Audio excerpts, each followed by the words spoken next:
be friends. Have you not?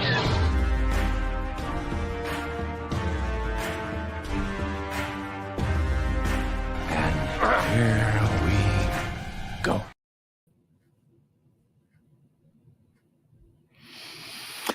And here we go indeed. And good evening, ladies and gentlemen. And welcome back to the Ambassadorial Wing. And welcome to Ambassadorial Cinemas. And I hope you all are having a wonderful Saturday night. Before we get started, I do want to apologize for the delay. Laptop decided it wanted to update today. And, well, it took a little bit longer than I expected. But we're here. I'm here. How are you? And tonight we're starting a new segment here on the Ambassadorial Wing, and this is basically going to be an open panel, weekly or bi-weekly movie review discussion, essentially.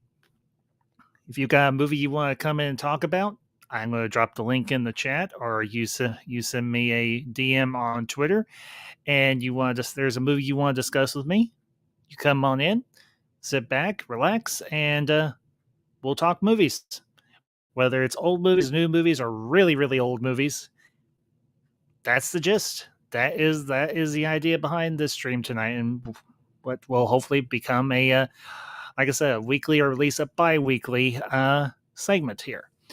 But before we get into all of that, a few pieces of housekeeping.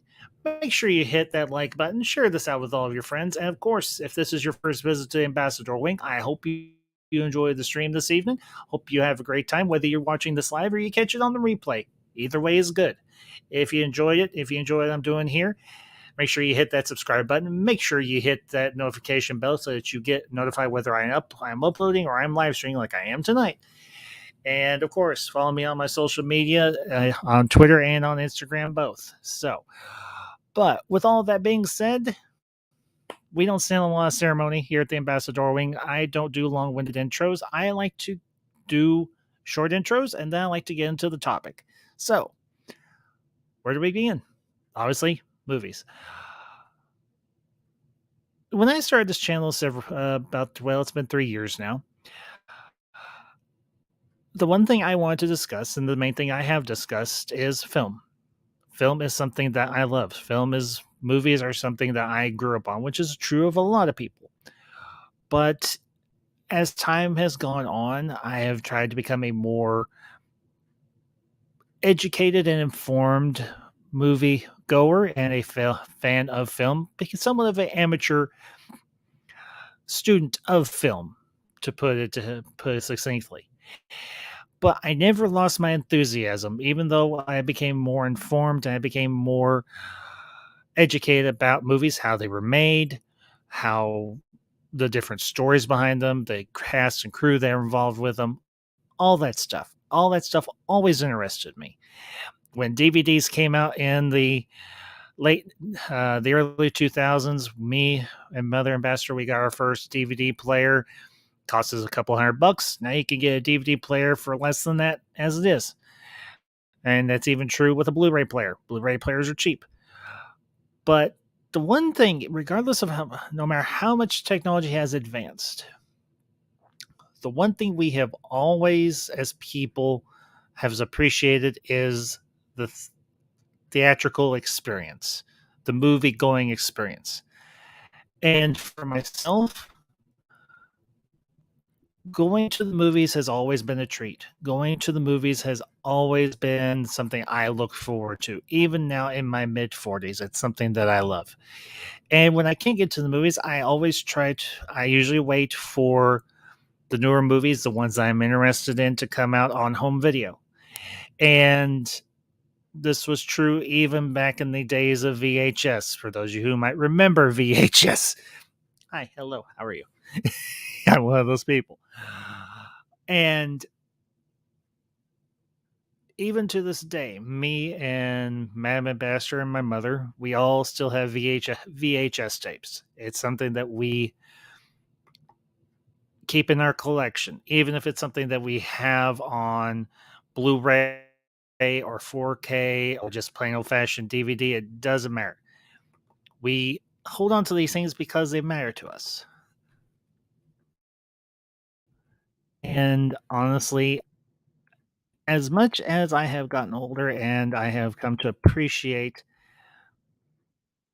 the advancements in technology, there's still something very deeply satisfying about popping in the DVD. Sometimes, if you can't find a copy, you watch it on VHS.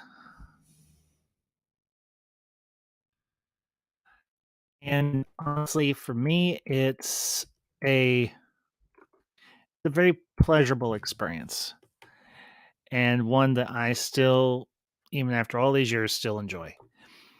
And to kind of focus in on the discussion tonight,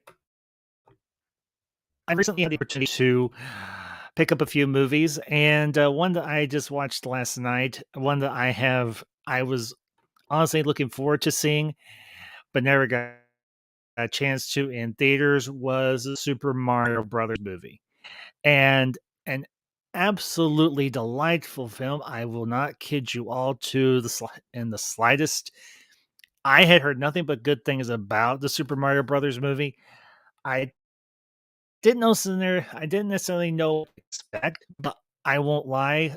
I got it on 4K along with a whole bunch of other movies that me and the missus or just myself had wanted to see in theaters, but unfortunately, due to health issues or me working or whatever, we just didn't get a chance to. I sat down last night because unfortunately our internet went out last night. Otherwise, I might have even streamed last night, but our internet went on the fritz and everything. We didn't get it restored until this morning because, well, our internet company is kind of slow. And I was like, you know what? Screw it. I'm just gonna kick back and relax, and I'm gonna watch Super Mario Brothers movie. Got it on 4K. Got it at a good price and everything. Very happy. And honestly, now for those of you that may have not seen this, spoiler warning, because I'm going to go into full discussion on this, and this is not the only movie I'm going to talk about tonight. But I didn't know necessarily what to expect. I had watched the trailers for the Super Mario Brothers movie, and I had heard a lot of good buzz about this. I'd heard about the cast, Chris Pratt and Anna Taylor Joy, and Jack Black as Bowser, and you had Seth Rogen as Donkey Kong and all that. For an hour and a half, I was laughing, I was smiling, I was shouting, I was going, "It's a me, Mario." And here's the thing. Most of you know I am a kid of the 80s and a teen of the 90s. Off and on, I got to play the Super Mario Brothers video games. And I know about all the lore. I know about all the little in jokes in this movie. Them building their go karts, and you've got ACDC's Thunderstruck playing as the montage of them building the go karts or the Mario karts is going, and I'm just sitting there. I'm like, I absolutely love this movie. I mean, it's an hour and a half of just absolute geek wonderment. And as a gamer, as a nerd, as an old school geek, this movie hits you right in the nostalgia feels, and it thinks it's hooks into you, and it's like, come on this trip with us. Let's meet these two brothers, Mario and Luigi. And I will say this. I'm very well aware that Chris Pratt is not Italian, and quite frankly, I did not care. Him as the voice of Mario, he is outstanding. You got Charles Day and does the voice of Luigi. You've got, like I said, Anna Taylor Joy as Princess Peach. And I will say this, Princess Peach is a badass. There's one point during the movie and everything, it's when they're all fighting Bowser. And okay, I will get into Jack Black's voice performance as Bowser, but not to mention, but Princess Peach, she is an absolute kick-ass little lady. Absolutely, positively badass little lady. And I love how they incorporated the power-ups and everything. And I also love that when Mario's doing his training to go on the mission to recruit the Kong army. She's like, "Oh yeah, if you get hit, you lose the power up." He's like, "Oh." And here's the thing: Mario really hates mushrooms. But what do you have to eat to get the power ups? Mushrooms. And there's one point where he's flying through a whole field of giant mushrooms, and he's like, "Oh, you've got to be kidding me!" Because he keeps getting hit in the face with mushroom after mushroom after mushroom. But this Super Mario Brothers, it is exactly what you expect. It is nothing more, nothing less. It is a feel-good movie. It is a very family-orientated movie. And even for those of us who don't have kids or maybe don't have a family, the themes behind it are, granted, simplistic, but I think that is one of the strengths of Super Mario Brothers, because it doesn't need to have some deep, thought-provoking commentary. It's about two brothers who start their own plumbing business, and they end up becoming heroes. Not superheroes, just heroes. But although they do call themselves super. But regardless. And everybody doubts Mario and Luigi because they go out on their own. They start this plumbing business and everything. Even their own family, their dad, their mom is the only one who believes them to any real degree. Mario and Luigi's mom is the only one who believes in them.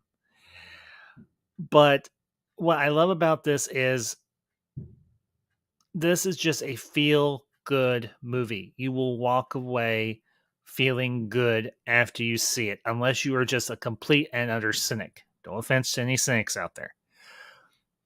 But it's an absolutely delightful film. I will say this. I know there has been a lot of hubbub, and I know there's been a lot of commentary and discussion about the issue with graphic designers and CGI designers getting their fair due and their fair shake and their fair pay. But I will say this for the designers and the programmers that worked on the Super Mario Brothers movie. They earned their pay, and they earned a big ass fat bonus and everything, considering this movie did as well as it did. Not to mention considering how well it's done on home video. And for those of you who might be wondering, Ambassador, how do you feel about there being an NCU, a Nintendo Cinematic Universe? I am by no means opposed to it. That's just the short, simple answer to it. I am by no means opposed to it. I know there is talk that there might be a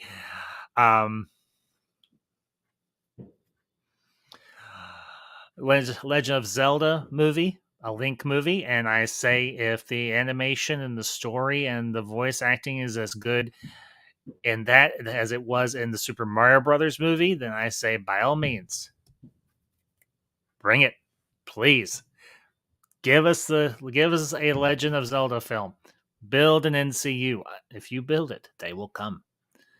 Quote from a favorite movie. Well, not from a favorite movie, but from a movie I know very well. That, of course, being League of Dreams, starring Kevin Costner. But yeah, honestly, Super Mario Brothers, I had such a wonderful time.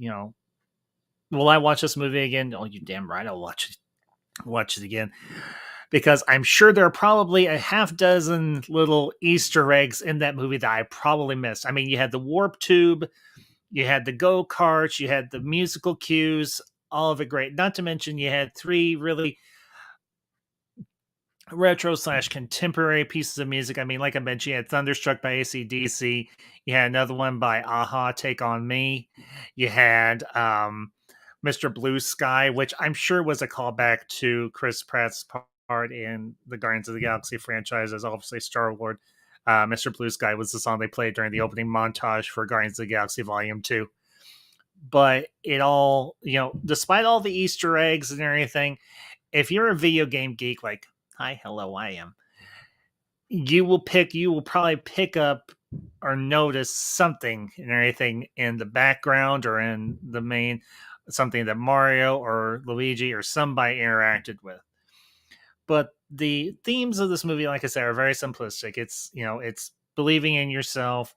even the little guy, the underdog, can be the hero, and the bonds of family. Mario and Luigi get separated. Mario goes to the Mushroom Kingdom, meets Princess Peach and Toad and all of them. And Toad is one spunky little son of a gun. I will say that much. He is one little spitfire if there ever was one. And he was just absolutely a badass. He's like, I will fight beside you even if I am going to die. He's like, I don't care.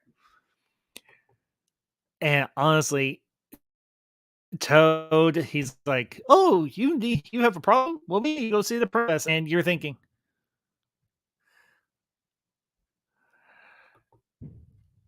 he's like, "Oh, you've got to go. We got to go see the princess then." And sure enough,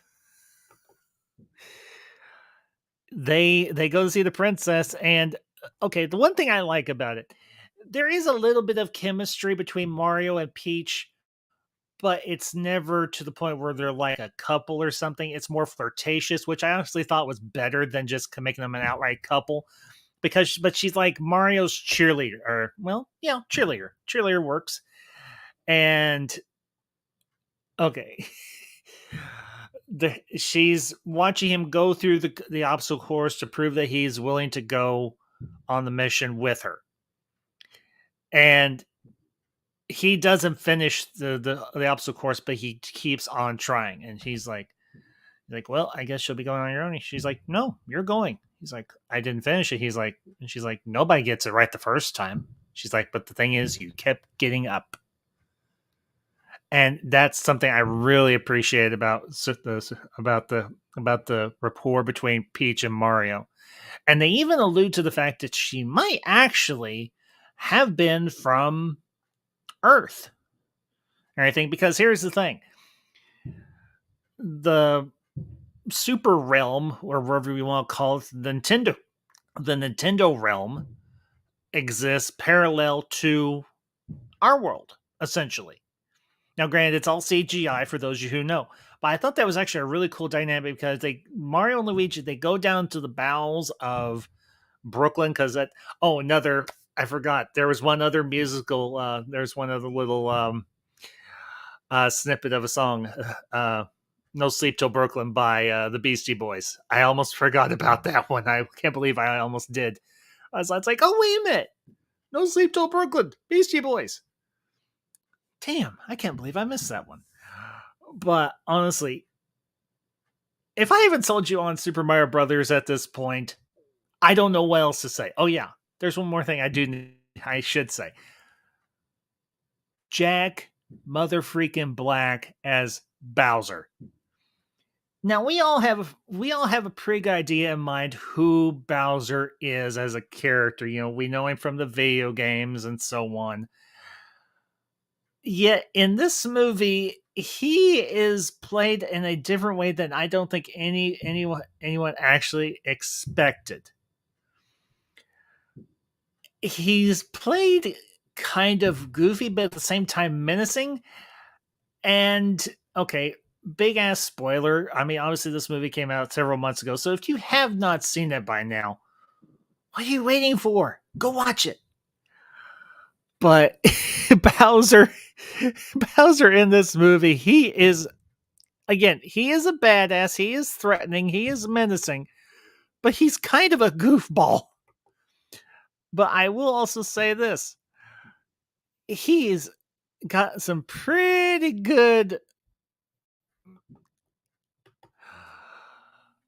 pipes on him and everything in terms as a singer.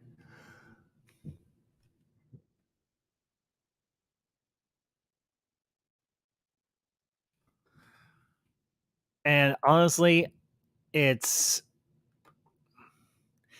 was at times goofy as all hell listening to Jack Black or Bowser singing and playing a piano.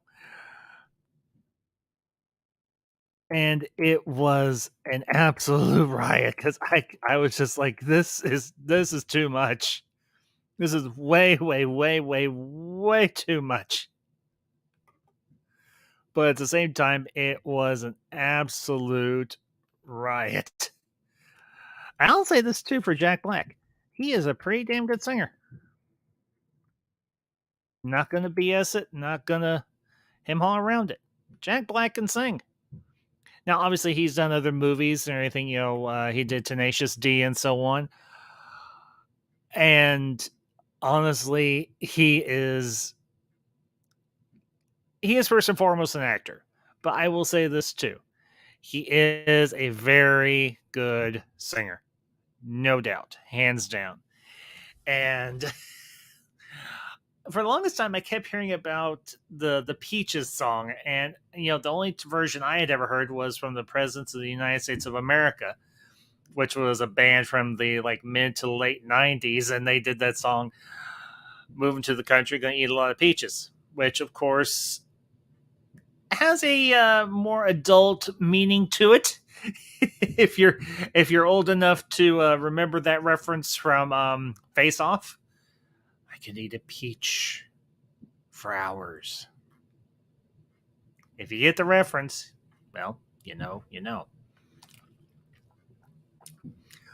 But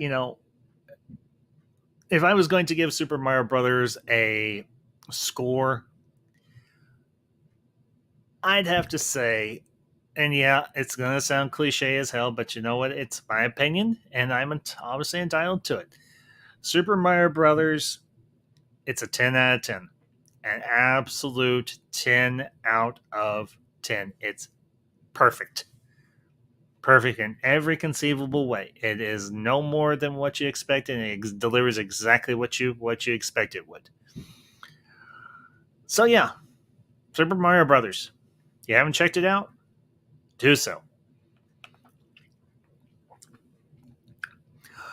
But moving on, you know, most of y'all know I have a very broad range of taste when it comes to movies. I like stuff like Super Mario Brothers. I like stuff like you see behind me. Obviously, Star Wars and also Dune. And you might be wondering, why have I not been streaming as much? Why have I not been doing as many uploads and everything? I've been a little bit more discerning about the stuff that I want to cover here on the channel, because I don't want to just cover the same thing that everybody else is covering, and I don't want to do it the exact same way that everybody else does it. And also, I work a lot. I'm tired. I'm not going to lie to y'all and everything. There's no reason to. So I've been a lot more discerning about the stuff, the movies and the shows I want to cover on the channel and everything. And I want to bring y'all quality rather than quantity. And that's why I'm going to be, like I said, I might be doing streams like this where I'll just come on for an hour, hour and a half, 2 hours or so, and just kind of talk about several movies, old or new or whatever. And or give you an idea of something that I'm going to be doing down the road. And I'll give you all an idea and everything. I'll tell you all right here. Next month or so, actually next month, literally, I'm going to be starting a brand new review series, because for those of you who know, and I want to say hello to the chat before I continue on. Superior Hero Collectibles, Cody, it has been a long time. Miss you, buddy. I hope you're doing well and everything. And I'll see you next time then. So, but as I was saying, most of you know I just wrapped up a very long and rather enjoyable review series. And I think that was, of course, Babylon 5. And yes, for those who might follow me on Twitter or anything, I have been keeping updates and everything on JMS's Twitter profile in regards to the Babylon 5 animated film, The Road Home. Yes, I plan on purchasing a copy when it's up for purchase in August. And yes, there is a very distinct likelihood that either just myself and the other members of the Council of Ones will be getting together to do either a watch along or review of The Road Home. But starting next month and everything, I haven't set a date as of yet. I'm going to be starting another review series on another TV series from the 90s that I am a rather large fan of. Or large, big, huge, massive. enormous, immense, Titanic fan of. And that is, of course, Buffy the Vampire Slayer. And this will be a full series review, seasons 1 through 7, every episode from start to finish. But I do want to make one thing very clear here and now. And I will say this when we start the series as well. I understand there are issues with Joss Whedon. I understand that he has done things in his personal life and his professional life that a lot of people have issues with. I do as well. But I can and I will separate the art from the artist, because I do not think it is fair to, by association, punish those that worked on that series, the actors, the crew, and so on, because their efforts weren't just as much merit and just as much praise as Superior. Yes, absolutely. I think I still have your email, but if not, if you're still on Instagram, get a hold of me, and I will email you and everything, the details and so on, and we'll get you linked in. Now, if you happen to finally gotten on Twitter, that would make things just a smidgen easier, because I've got a DM group with a few other people that have expressed interest in being a part of the Buffy review series. So, and yeah, I will probably do a review series on Angel as well and everything, but I will not do them concurrently. I will do them separately. Even though I know there is overlap on between Buffy and Angel, I want to focus on one series at a time. That's how I operate. But like I said, I don't see the merit in punishing the cast and crew because of Joss Whedon's bad behavior. The man is a very gifted, or is a good writer. He's a good director. Yes, he's an asshole. I acknowledge that fact, but I enjoy his work. You know, there's a lot of people out there who regard different actors or actresses or directors or writers as an asshole.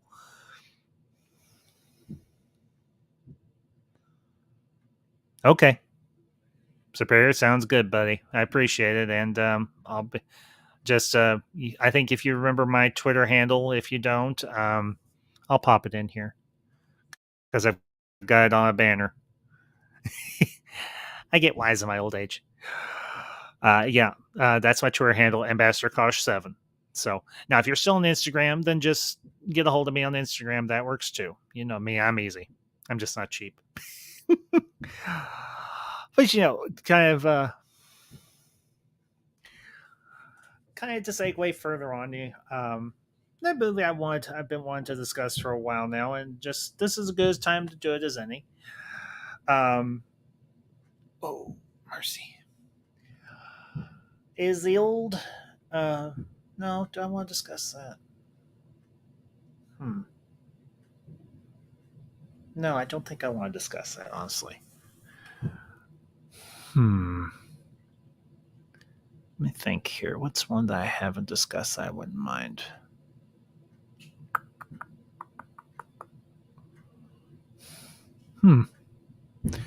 I've watched so many movies. It's hard to keep track of them all.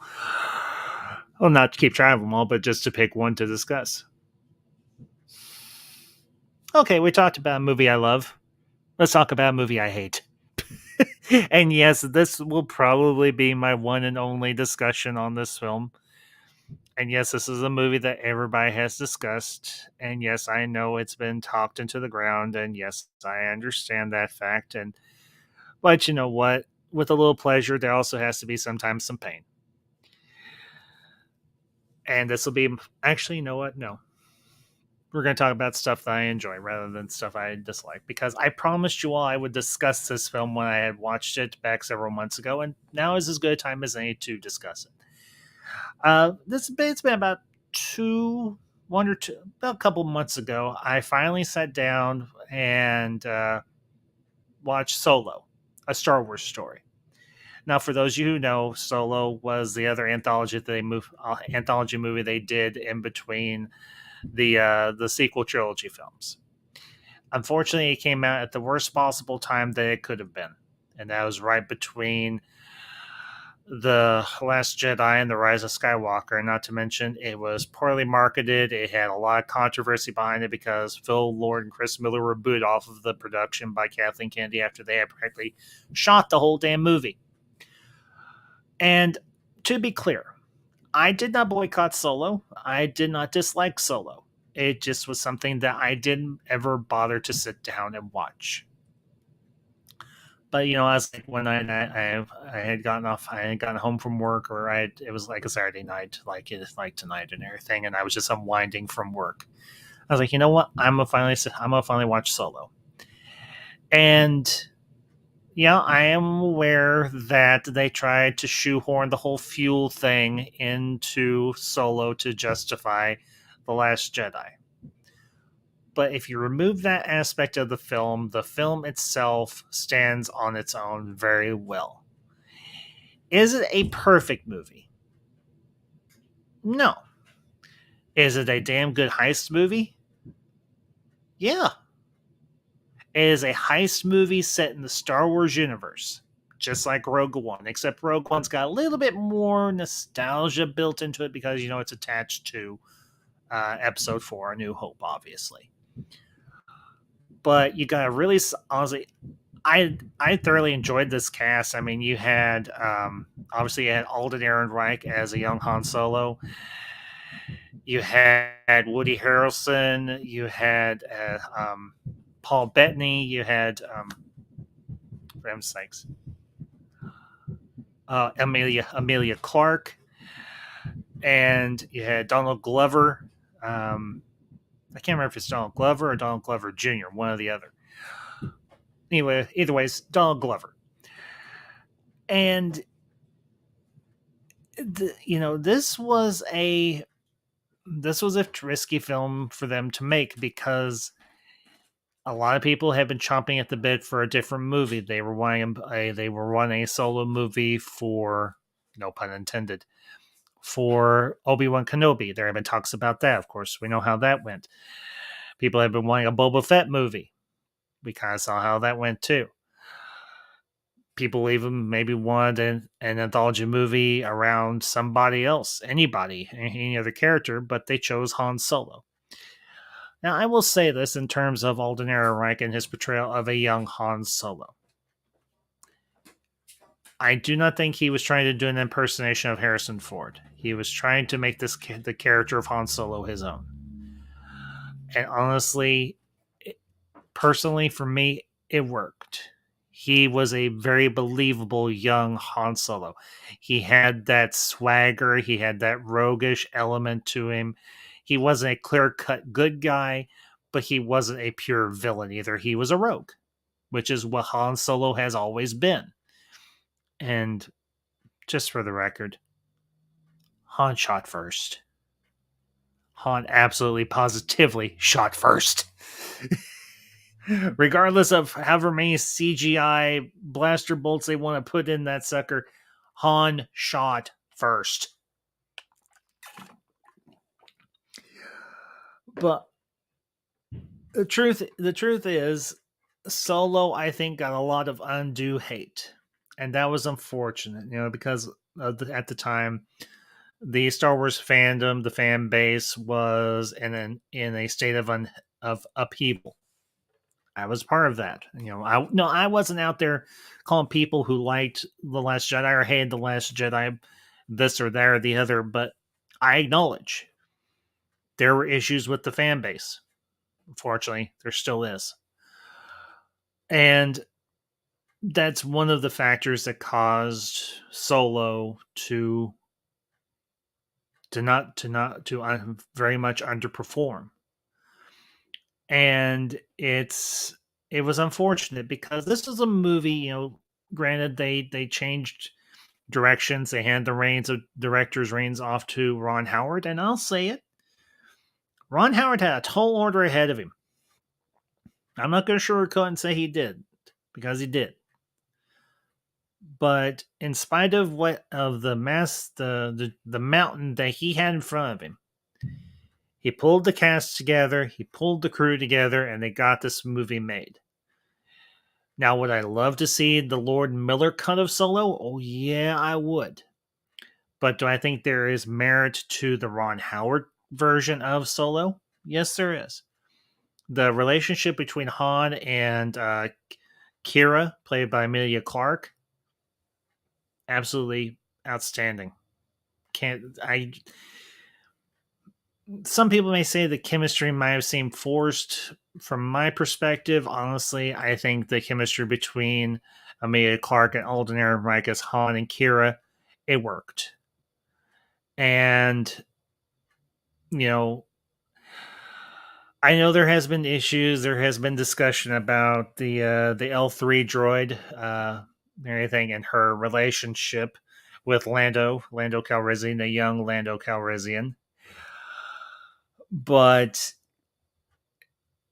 if you look at it from a slapsticky, goofy type of angle, it's more funny than it is anything else.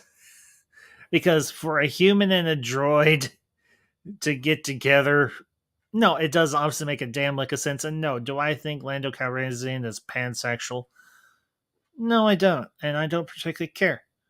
Even if he was. I just like the character as it stands. And I like this. I like seeing Lando Calrissian as a younger man. I will say I do like the idea that he had a thing for capes. That he always had a thing for capes. I had absolutely no issue whatsoever with him having a thing for capes. Because, well, Lando, we always understood was a very fashion forward gentleman. I respect that. I like to dress well myself and everything. I have a couple of good suits. I'm not gonna lie. So that whole aspect of Lando's character didn't bother me. Of course, you have, granted, it wasn't Peter Mayhew because unfortunately at his age he just couldn't do it anymore. But you had Chewbacca and everything. You had that relationship, and of course you had the shower scene.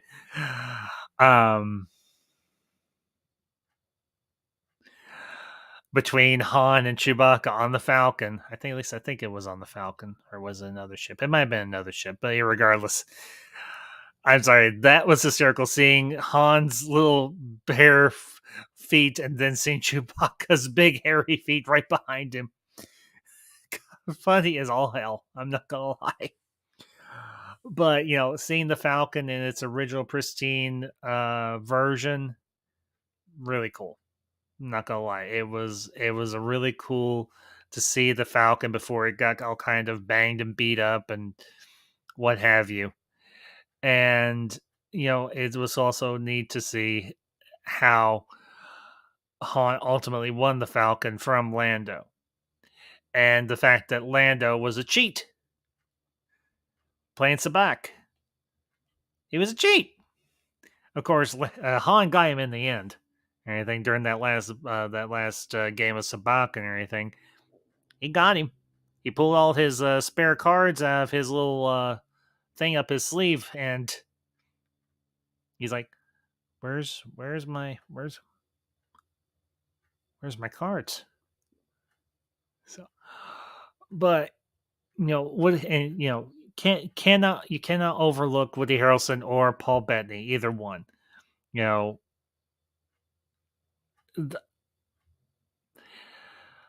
If you have Woody Harrelson on your cast in a movie, that movie's already going to have a certain goofiness to it. And yeah, he was a double crosser, he was a triple crosser, he was a thief through and through.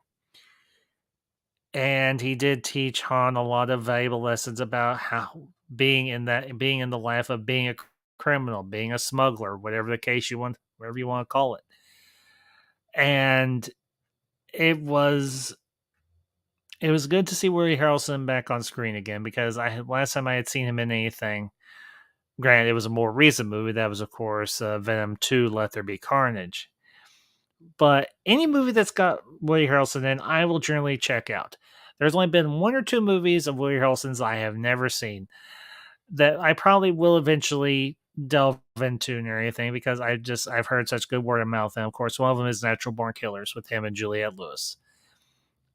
I really feel like I need to check that movie out at some point. But as far as Solo goes, Solo was it was a good time. It was a fun summer popcorn movie, which was its intention. It was no more than it was, and no less than it was. You have two or three big capers, heists. You've got a love story between Han and Kira, and I will say this for Emilia Clarke. I know she at times gets a lot of heat and a lot of beef and everything because of what happened with her character, from Game of Thrones, Daenerys. And yeah, I was team Danny. I was team Daenerys. I was hoping she'd win the game. We all know how that turned out. Damn D&D. Well, let's just hurry up and screw everything up. Oh yeah, and I'm George R. R. Martin, and I just want to sell my ass and collect checks and actually finish the damn book that I told everybody I would. Yeah, I'm gonna put. I don't care how damn old George R. R. Martin is. If you say you're gonna finish a book, finish the damn book. You fat, lazy, bearded bastard. Nothing pisses me off more than a lazy writer. You start something, you finish it. Talking to you, Georgie boy. Finish your damn book. Or pass it off to somebody who can. But don't just leave your readers hanging because you're too damn old and too damn lazy to do it yourself. Sorry, I know I'm going a little bit hard, and that might be considered elder abuse or whatever I'll call it. I don't care. I'm not a big Game of Thrones fan, but you know what, damn it? I don't like people being screwed around with. If you start a book, you finish it.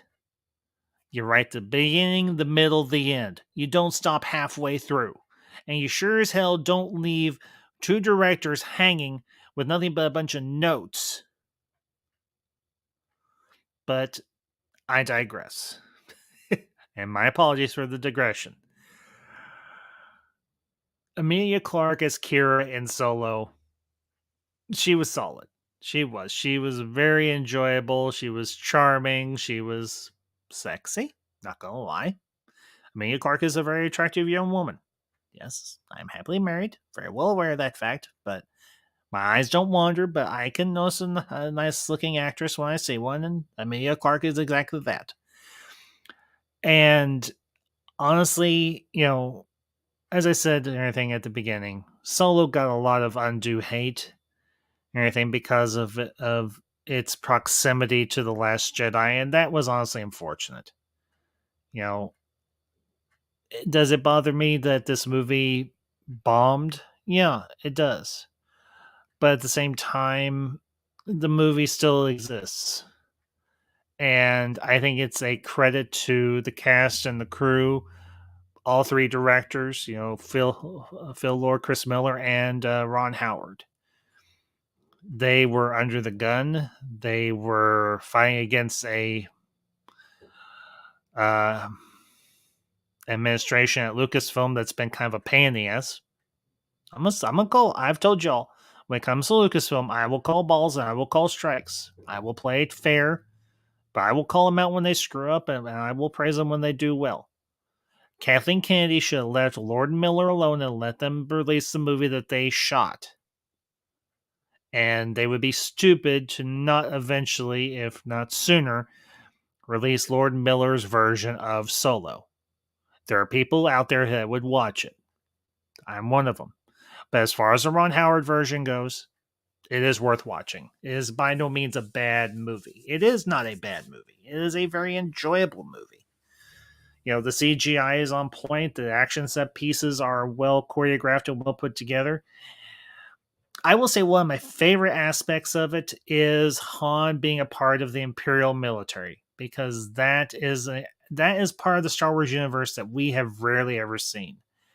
Everything is seeing ground warfare in the Star Wars universe. I mean, we saw a bit of it in, obviously, The Empire Strikes Back. We saw a bit more of it in Rogue One. Anything, I would say actually we saw a great deal more in Rogue One than we have ever seen elsewhere in the Star Wars universe, except for maybe a few spots here and there in Andor. But um, honestly, it was cool to see how the Imperial military functions and everything, and seeing how the infantry and so on is organized, and seeing the fact that Sohan wanted to be a pilot, but instead he was he was shoved off into the infantry instead. Where it turns out he's a better pilot than he is a soldier, which we obviously see. But if you have never seen Solo, and if what I have said to you gives you any incentive to go check it out, then I encourage you to do so. Go check out Solo. No, it's not the greatest movie in the history of forever, but it's a damn good movie. And that kind of brings me to another point. Or actually, it does bring me to another point.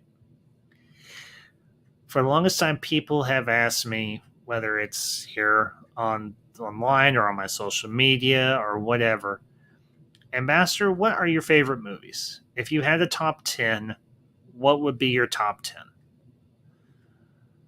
And, everybody's top 10 is going to be subjective. It's going to be based on that person's own personal preference and own personal taste. And, I've been mulling this over for a very long time. So here, and I'll give a few reasons why these movies are my top 10, but here is the Ambassadorial top 10 favorite movies of all time. And eventually I may do a top 20, a top 50, top 100. But for now, here is at least part of, or a top 10 faves of all time. And, starting off, I think everybody, we'll start from the bottom. We will start at number 10 and work our way up to number 1. And this will probably be a surprise for a lot of people, because this is a movie that you probably wouldn't suspect would make a top 10 list of mine. But it does. And this top 10 is actually from the Silver Age or Golden Age of cinema, back long before I was ever born, and long before a lot of us were ever born. This is a film that I've actually never covered on this channel, but I probably should, because I love it so much. And eventually I probably will cover this movie. And it's an old sci-fi classic from the 1950s. And is, of course, the adaptation of H.G. Wells' The War of the Worlds. I believe the film came out in 1952. Now, I had listened to the old Orson Welles radio drama of The War of the Worlds, which was based on H.G. Wells' story. And a great piece of drama, if there had ever been one. Of course, it was one that changed the world in a lot of ways, because, well, after that, they couldn't say this was an official broadcast from somewhere if it wasn't actually. But you had it's cheesy, it's campy. Yes, it's the 1950s. They didn't have the technology back then that they have now. They had to rely on models and stop motion and all sorts of, very what we could regard as primitive special effects. But what the War of the Worlds was able to capture, and what I think inspired Steven Spielberg when he did his adaptation of the War of the Worlds, was that feeling of existential terror, overwhelming, paralyzing terror and fear. Because the 1950s, we had just come out of World War II. And we felt like the United States felt like it was invincible. We just knocked the stuffing out of the Third Reich and out of the Empire of Japan. And we were sitting kind of high. And then George Powell, who was the director of the 1952 War of the Worlds, it's like, okay, let's take us down a peg or two. And I remember watching this for the first time on TV when I was a kid. And I was absolutely stunned by just how cool it was.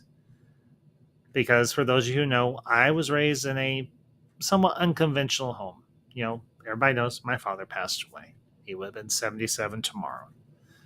Rest in peace and happy birthday, Dad.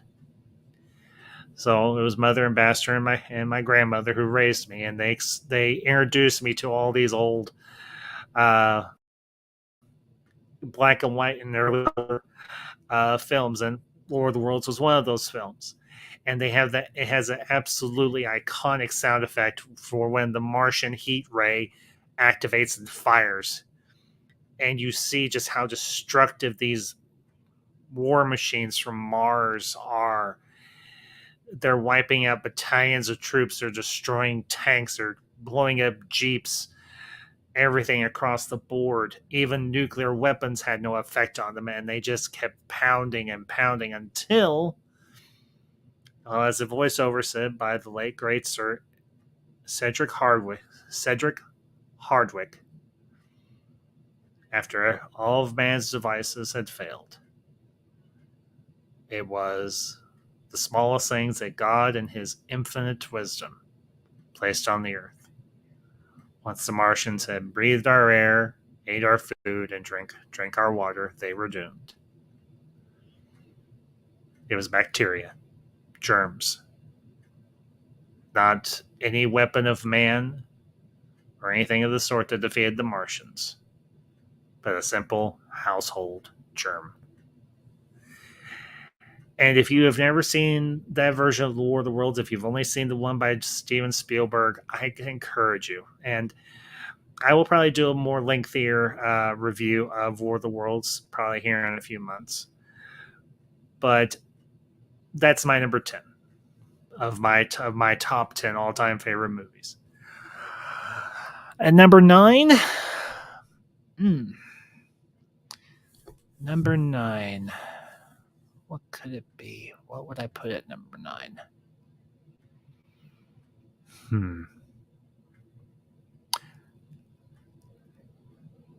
This is a hard one.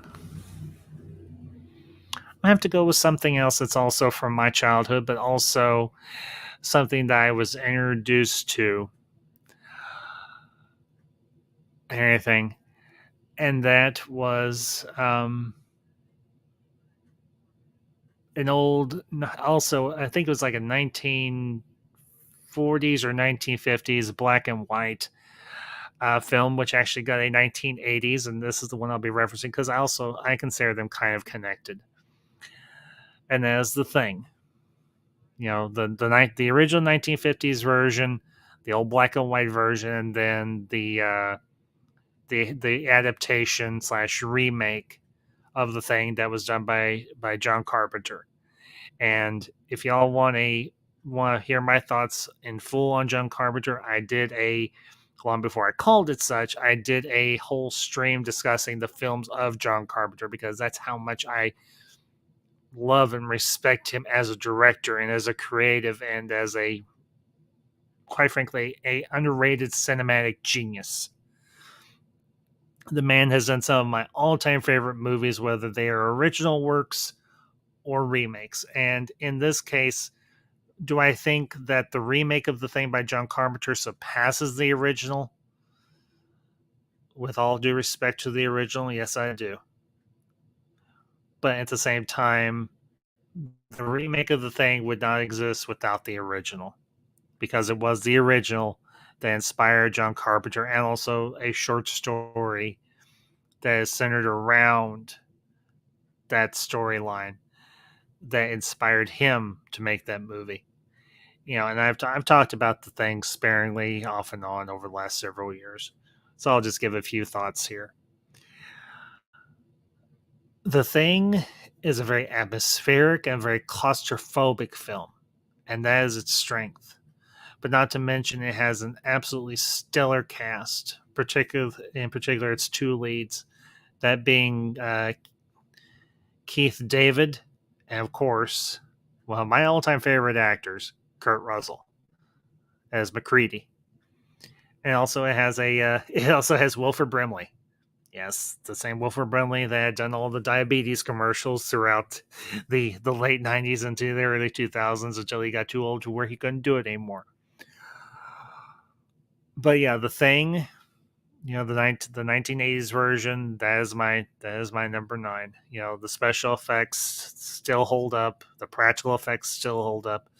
The only thing about that movie I have to often skip over because it's something that is unsettling to me is the section where the creature is trying to absorb and attack the dogs and everything in the pen there.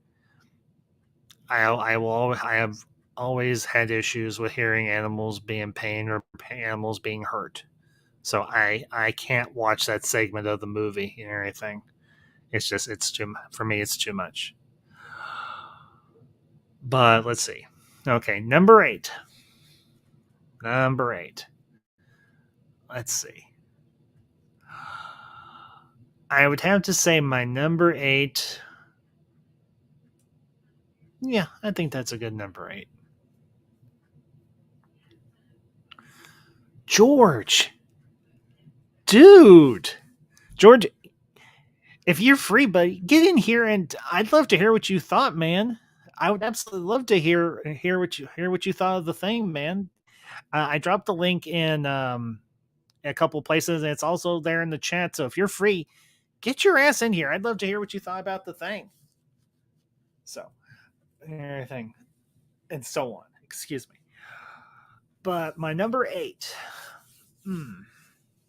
My number 8 is going to be a comedy classic from the 1990s, and it is a film that I saw in theaters, have owned on various form of media, had it on DVD once upon a time, and now have it on digital, and I'm happy with that.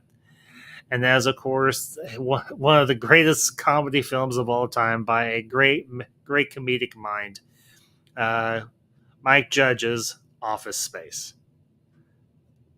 Absolutely hysterical film. And actually, my number 7 will be tied in somewhat close to that as well. Well, maybe I shouldn't include that in my top 10. That'd be more of a further down the list, but still, it deserves an honorable mention. I'll bring it up. But Office Space. Hey, Peter, check out Channel 9. It's the press exam. That. Okay, I will be perfectly upfront and honest with you all. I have never worked in an office a day in my life, but I have worked jobs where I have felt exactly like Peter, played by Ron Livingston, felt. Like, I don't want to go to work. Oh, George, you have absolutely no idea. You damn right. It's one of the greatest of all time. Yep. Yep. Yes. Yes. Yes. And I know I have discussed Office Space and everything. It's been about a year or so since I have, but I'll just say this briefly. Damn, it feels good to be a gangster. When Peter's walking around the office with that power drill and he's just deconstructing stuff or taking stuff apart, stuff that's just kind of like, yeah, I don't think I like this door anymore. I think I'll take the handle off. Yeah, I don't like my cubicle anymore. I think I'm just going to remove this wall so I have a nice look at the view. And Milton. Milton freaking Weirdo Wadhams. Played by Stephen Root. And for those of you who may not know who Stephen Root is, if you ever watched King of the Hill or you ever watched Dodgeball, Stephen Root did the voice of Dale, not, oh crap, Bill.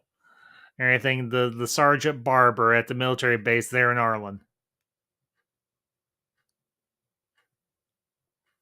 I did an extra credit in college with that film. It holds a special place in my heart. George, that movie just holds a special place in my heart, period. Okay, let's see. We're up to, we did 10, 9, 8. We're at 7, I think. Let's see, okay. 10 was War of the Worlds. 9 was. Damn, what was 9? Oh, 9 was The Thing. That's right. 8. Actually, 8 was Office Space. So let's see. 7. Let's see. 7 would be. Hmm. 7's going to be. And this may seem low, but I have good reason for why it is low because there are a lot of movies. Because this is my top 10. This is the creme de la creme, the best of the best. So something has to be first, and something has to go down lower. For me, my number 7 is Batman '89, one of the greatest superhero movies of all time. Established that Batman could be a viable property in cinema. If it had not been for Michael Keaton, Tim Burton, Jack Nicholson, Kim Basinger, Robert Wuhl, and to a lesser degree, Pat Hingle and the gentleman who played Alfred, we would have no other Batman movies today. There's not much more I need to say because I already did a review of Batman and Batman '89 and Batman Returns just like a couple weeks ago. So go check out that stream and you'll hear my full thoughts on Batman '89. But yeah, number 7, Batman '89. Number 6. Number 6 is also another film from the '80s. If you'll notice, these are a lot of older movies. Now, granted, there are a few newer movies. Actually, no. Number 6 is going to be a more recent film, relatively speaking. Number 6 is my number 6 of my top 10 favorite movies of all time.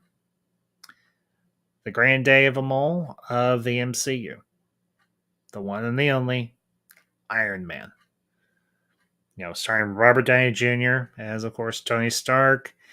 You got Gwyneth Paltrow. You've got Jeff Bridges as Obadiah Stane. What can you say? I wish I had seen Iron Man in theaters. I wish. Now, granted, there was another movie came out, and that will be on the list here in just a minute. But Iron Man 1,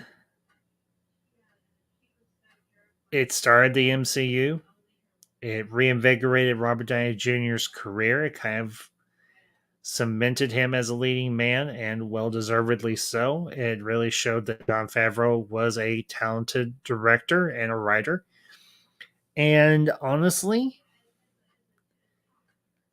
it will always have one of my favorite scenes of all time, one of my favorite gifts of all time.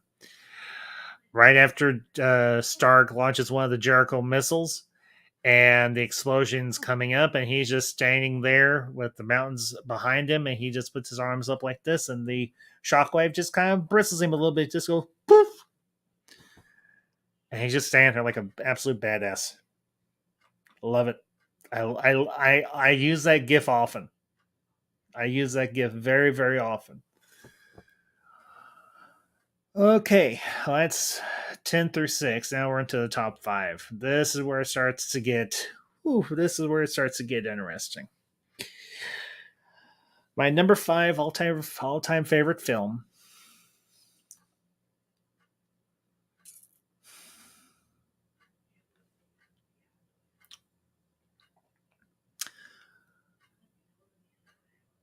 My all-time favorite film.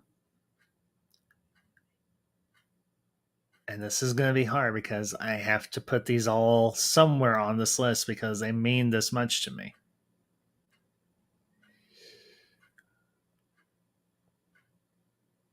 My all-time favorite film, number 5. Star Wars Episode 5, A New Hope. It started the whole franchise. It introduced a world to a galaxy and a cast of characters that we had never seen before. It brought the world, and particularly the United States, out of the funk of the Vietnam War and all the social upheaval of the 1970s. And it, for the longest time, was it stood for almost 30 some odd years as the number 1 film of all time until Titanic came out. It cemented George Lucas as a visionary and a genius, although most people already knew that. And it even to this day, whether it is the special edition or the original edition, it is one. It is a just on its own as a single movie. It is one of the greatest movies of all time. Star Wars, later to be known as Episode 4, A New Hope, is number 5 on my all-time favorite movies of all time. Number 4, we'll be going back into the superhero genre for this one. Number 4 is a film that also came out in 2008 that I and a good close friend of mine from high school went to see in theaters, and when we walked out, we were absolutely stunned by the film we had just seen. We did not know what to expect, but what we got was one of the greatest superhero movies of all time. Just as good, if not maybe better, than Iron Man at the time. And of course, I think you all know where I'm going. A magnum opus by what some might consider a bit of a conceited ass in Christopher Nolan, but a lot of others regard as a certified brilliant mind. Batman, The Dark Knight. The last screen appearance by Heath Ledger as the Joker had one of the greatest villains of all time in that character. And whether he terrified you or he made you stand in awe, most definitely put a smile on that face. So yeah, my number 4, The Dark Knight, Batman. Number 3, getting towards the end here. It's going to get harder. Number 3, and this may seem odd considering what number 1 and number 2 are going to be, but these all have a specific place and a specific reason for why they're there where they are. Number 3 is, of course, another John Carpenter classic from the 1980s, Big Trouble in Little China. First time I ever saw that movie was when we had cable when I was a kid. And it was playing on the TBS station, the Turner Broadcasting Station, or anything. I don't know if that station still exists or not, but they had a theme week called Movies for Guys Who Like Movies, and it was all action movies. It was all tough guy movies from like the 70s, the 80s, whatever, the 90s, because it actually did. I think that particular theme week took place in the 90s. I saw that movie for the very first time, and I was like, "Oh my! This movie is one of the greatest things ever." It's got kung fu, it's got Kurt Russell, it's got James Hong, it's got Dennis Dunn, it's got the Three Stormers, it's got Kim Cattrall, hubba hubba, and it's kung fu tied together with all sorts of Chinese mysticism and fight scenes and over the top humor and everything else across the board. And it is for me a movie that I have watched 100 times before, and I will probably watch 100 times again. But number 3 is, of course, Big Trouble in Little China. Number 2 and number 1, and George, I do see you, buddy. I'll bring you in as soon as I finish my top 10, bud, because I want to hear your thoughts on the thing. So, number 2 and number 1, and these are difficult, but number 2, and I'll keep these brief because no reason to give a bunch of explanation. Number 2 is The Empire Strikes Back. One of the greatest sequels of all time. Hands down, bar none. What more need be said? It's Empire. You say that one word, everybody knows exactly what you mean. It's perfect. It's an absolutely perfect movie. No more need be said. And then, of course, my number one. This holds a very dear place in my heart, and that's why it is my number one. And that is, of course, Return of the Jedi. It was the end of the saga. That's where the story ended. It was the last movie I saw with my mom and dad. It may not be perfect, but it was damn near. Yes, I had the Ewoks, and they kicked ass. Yes, I had a convoluted rescue of Han Solo, but that also kicked ass. And it was the perfect conclusion to the Star Wars saga. Anything past that is kind of a mixed bag. But that's my top 10.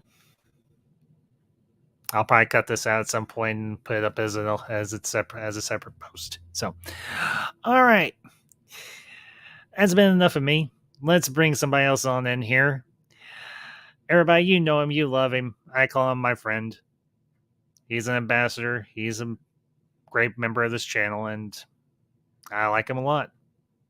The George. What's up? Hey, George, how you doing, bud? I'm doing good.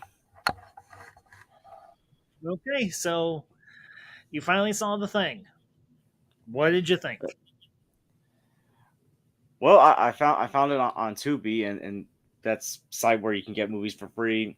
But you gotta watch ads. But you know what? There's a lot of movies on there for a free service. So you know what? I saw the thing on there. It said it was gonna be gone in 7 days. I was like, you know what? I'm gonna watch it now, but because who knows when I'm gonna get another chance. And overall, I had a great time with the film.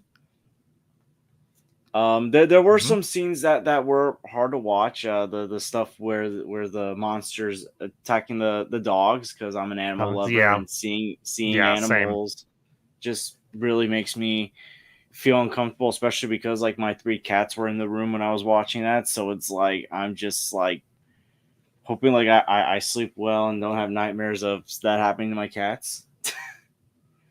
That's a scene that a lot of people have an issue with, myself included. So I'm right there with you. So I get it. So, what else? What did you think? What did you think of it? Or anything? Favorite parts? Favorite scenes? The effects of it looked really good for that time period, especially because like around this time I'm also doing my Indiana Jones review series, so I'm like analyzing effects from the 80s because I'm like looking at like how Raiders in today Temple, how they were made. So like also looking at the thing which came out in between those 2 movies, just seeing like how it was made on a technical level for its time was very good. And I've been aware of the thing for many years. It wasn't until recently that I realized that it was actually a remake of a film from like the 50s or something. Yeah, it was a remake from it was a remake from I think the late 1940s or early 1950s. It was an old black and white. The monster did not look like the monster that we saw in this remake. It looked more like a very grotesque version of, it was almost like a copycat of Frankenstein's monster from Frankenstein, essentially. It was actually played by an old school actor and everything from back in his day. He was a very well known actor, not so much or anything in later years, but the thing was played by an actor by the name of James Arness. So, but yeah, John, go ahead, George. Kurt Russell was awesome in the film, and I know he was in another John Carpenter film, Escape from New York, a film I've seen a few times. He was actually he was in 3. He was in The Thing. He was in Big Trouble in Little China. He was in Escape from New York and Escape from LA. That was one of the few times Carpenter did a sequel for one of his movies. Yeah, that's pretty interesting, especially because like Carpenter did Halloween, right? He was the director of. of the Yeah, but original he Halloween. did.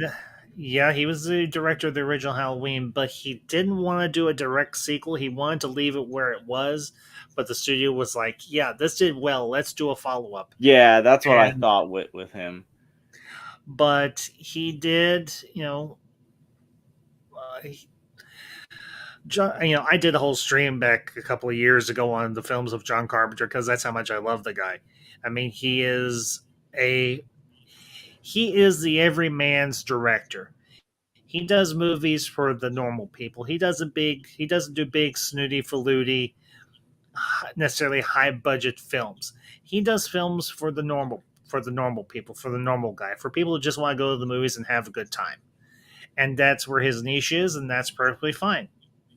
So, um, And it's like something that I noticed with like his horror movies, with like Halloween, and now this one is it's like really congested into one area.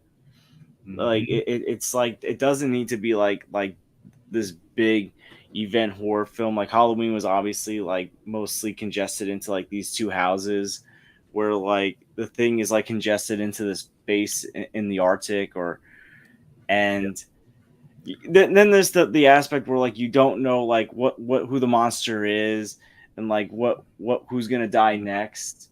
I mean, we all assume that Kurt Russell's gonna be the last one standing because he's Kurt Russell, he's the main character. But it's like who's gonna be before mhm. him?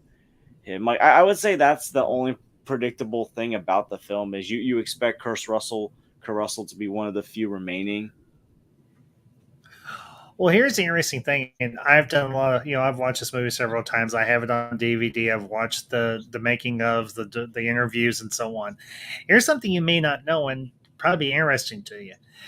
There's actually an alternate ending to the thing where it shows McCready being interviewed. It shows that he was the one that survived. Now it doesn't state one way or another if he is in fact the creature or he is not, but it shows him being interviewed by I think it's either a military officer or something like that, or a news interviewer or something like that. But McCready survives.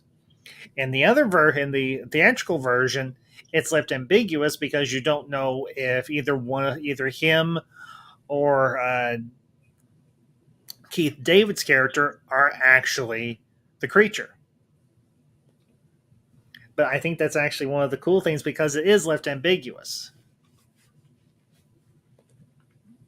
It also it's like you also think like because like they're out in the freezing cold, there's no help. You like think like, oh wow, these guys even gonna survive even if none of them is the creature because they're like gonna freeze to death.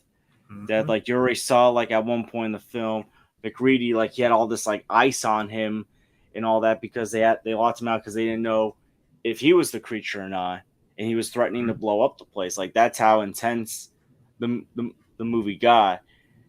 And it's like you don't even need the creature right there to like make it intense because it's left ambiguous as to who the creature is. Well, and and that's one of the strengths of John Carpenter because while they had a fair bit of money for special effects, they didn't want to oversaturate the movie with special effects. They wanted the story itself to carry the film, not just be a special effects heavy film. And it could have been made that, but then it would have lost the suspense of it. Because honestly, with the thing, it is the story, it is that feeling of claustrophobia, of isolation that really drives the story and everything. You also get that sense of paranoia because even though these guys have worked together for seemingly months, if not a couple of years on end, there's a lot of tension between all of them. They're not necessarily all buddy buddy as you might think they are. No, they're not necessarily and like attacking each other on the daily or doing anything incredibly destructive or harmful. But there's always that slight bit of tension that, if anything goes awry, can cause that thing to go light off like a powder keg, essentially. Yeah, absolutely. And I'm not gonna like say for certain like if this is my favorite John Carpenter film yet because I've rewatched the original Halloween so many times, so Mhm. like maybe I have to. I'm gonna have to probably need to rewatch the thing to like see like where it is. But it's like up there with like the original Halloween as far as like John Carpenter, like my favorite Carpenter films because I love his mystery aspect when it comes to his horror films. Like in the original Halloween, it was the mystery aspect of Michael Myers. Why did he kill his sister?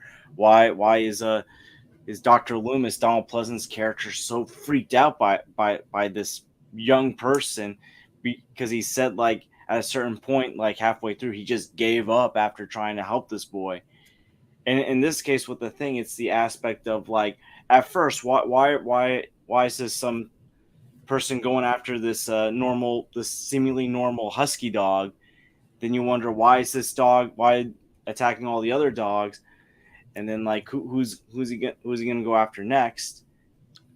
And is there like more than one? Like there's so many. There's like a mystery aspect to his horror films that I enjoy that doesn't get talked enough about.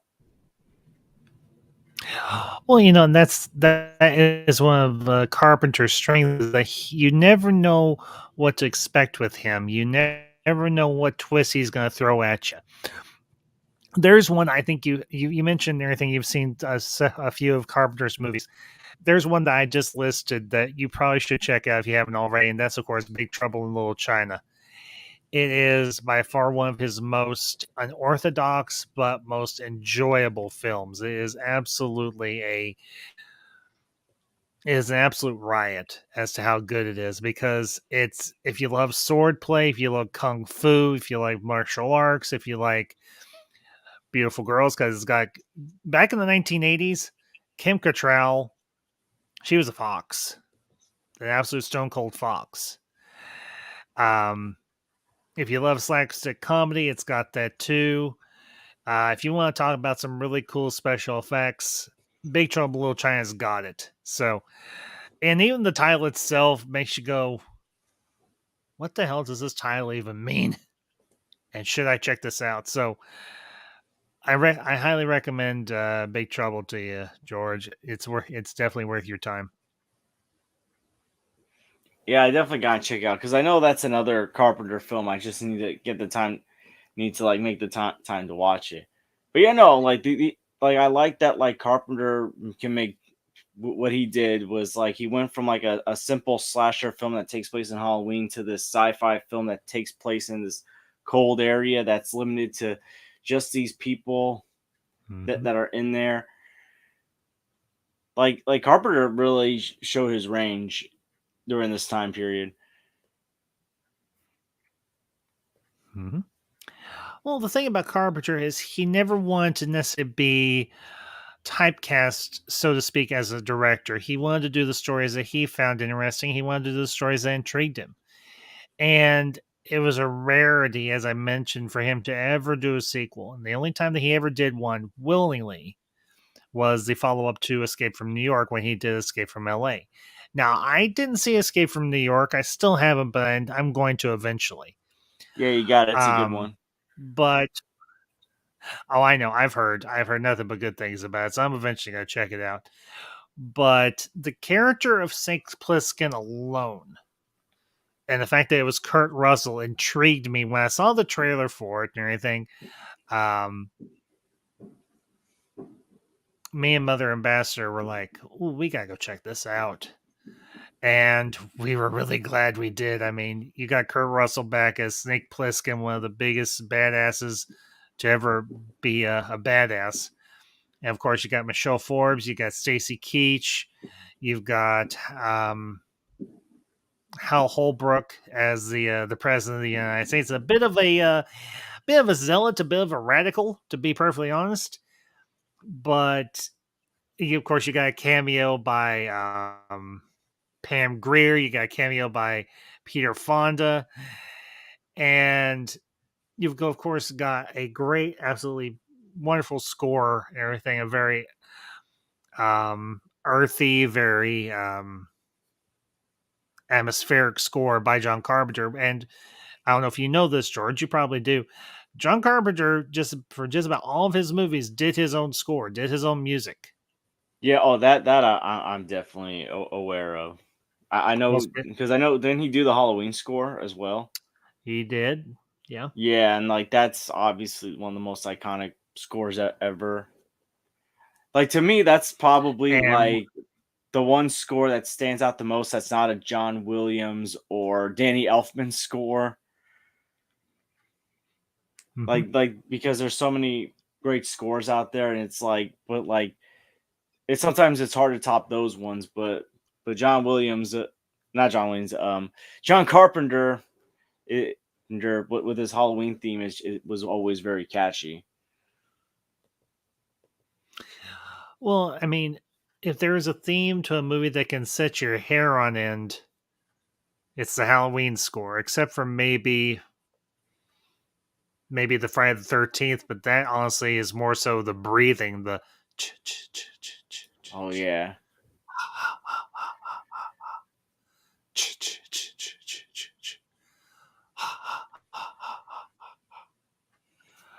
yeah, it's as a kid, I remember growing up watching the Halloween movies, watching the Friday the 13th movies. They never bothered me, and I guess maybe that's what made me just a little warped, but that's okay. But honestly, I liked Michael and I liked Jason better than I liked Freddy because at least with Michael and Jason, they attack you while you're awake. They aren't a pair of pansy asses like Freddy. Oh, I'll attack people while they're sleeping. What a candy ass! Yeah, I love the original Nightmare on Elm Street, but I have never seen the sequels. For me, when it comes to horror sequels, the only franchise that I would say, as far as horror movies go, that like I like the sequels, or at least most of them, is probably the Scream films. When it comes to sequels to horror movies, I am the same way. I really am because after like maybe the first one or two and everything from especially from Nightmare on Elm Street, I checked out. The other ones I always watched because they always came up with the most creative ways for Michael and for Jason to kill people. And I have to say, one of the most creative ones I had ever seen in my life, and you're talking to a guy who watched slasher films and horror movies semi religiously as a kid and as a teenager, came from Freddy versus Jason, if you've ever seen it. no, I And it's, haven't. oh, dude, it's it's unintentionally hilarious. It really, really is unintentionally hilarious how good Freddy and Jason is, but also how silly it is. Okay, let me give you the setup. I imagine you're not screaming because you just got done watching the thing.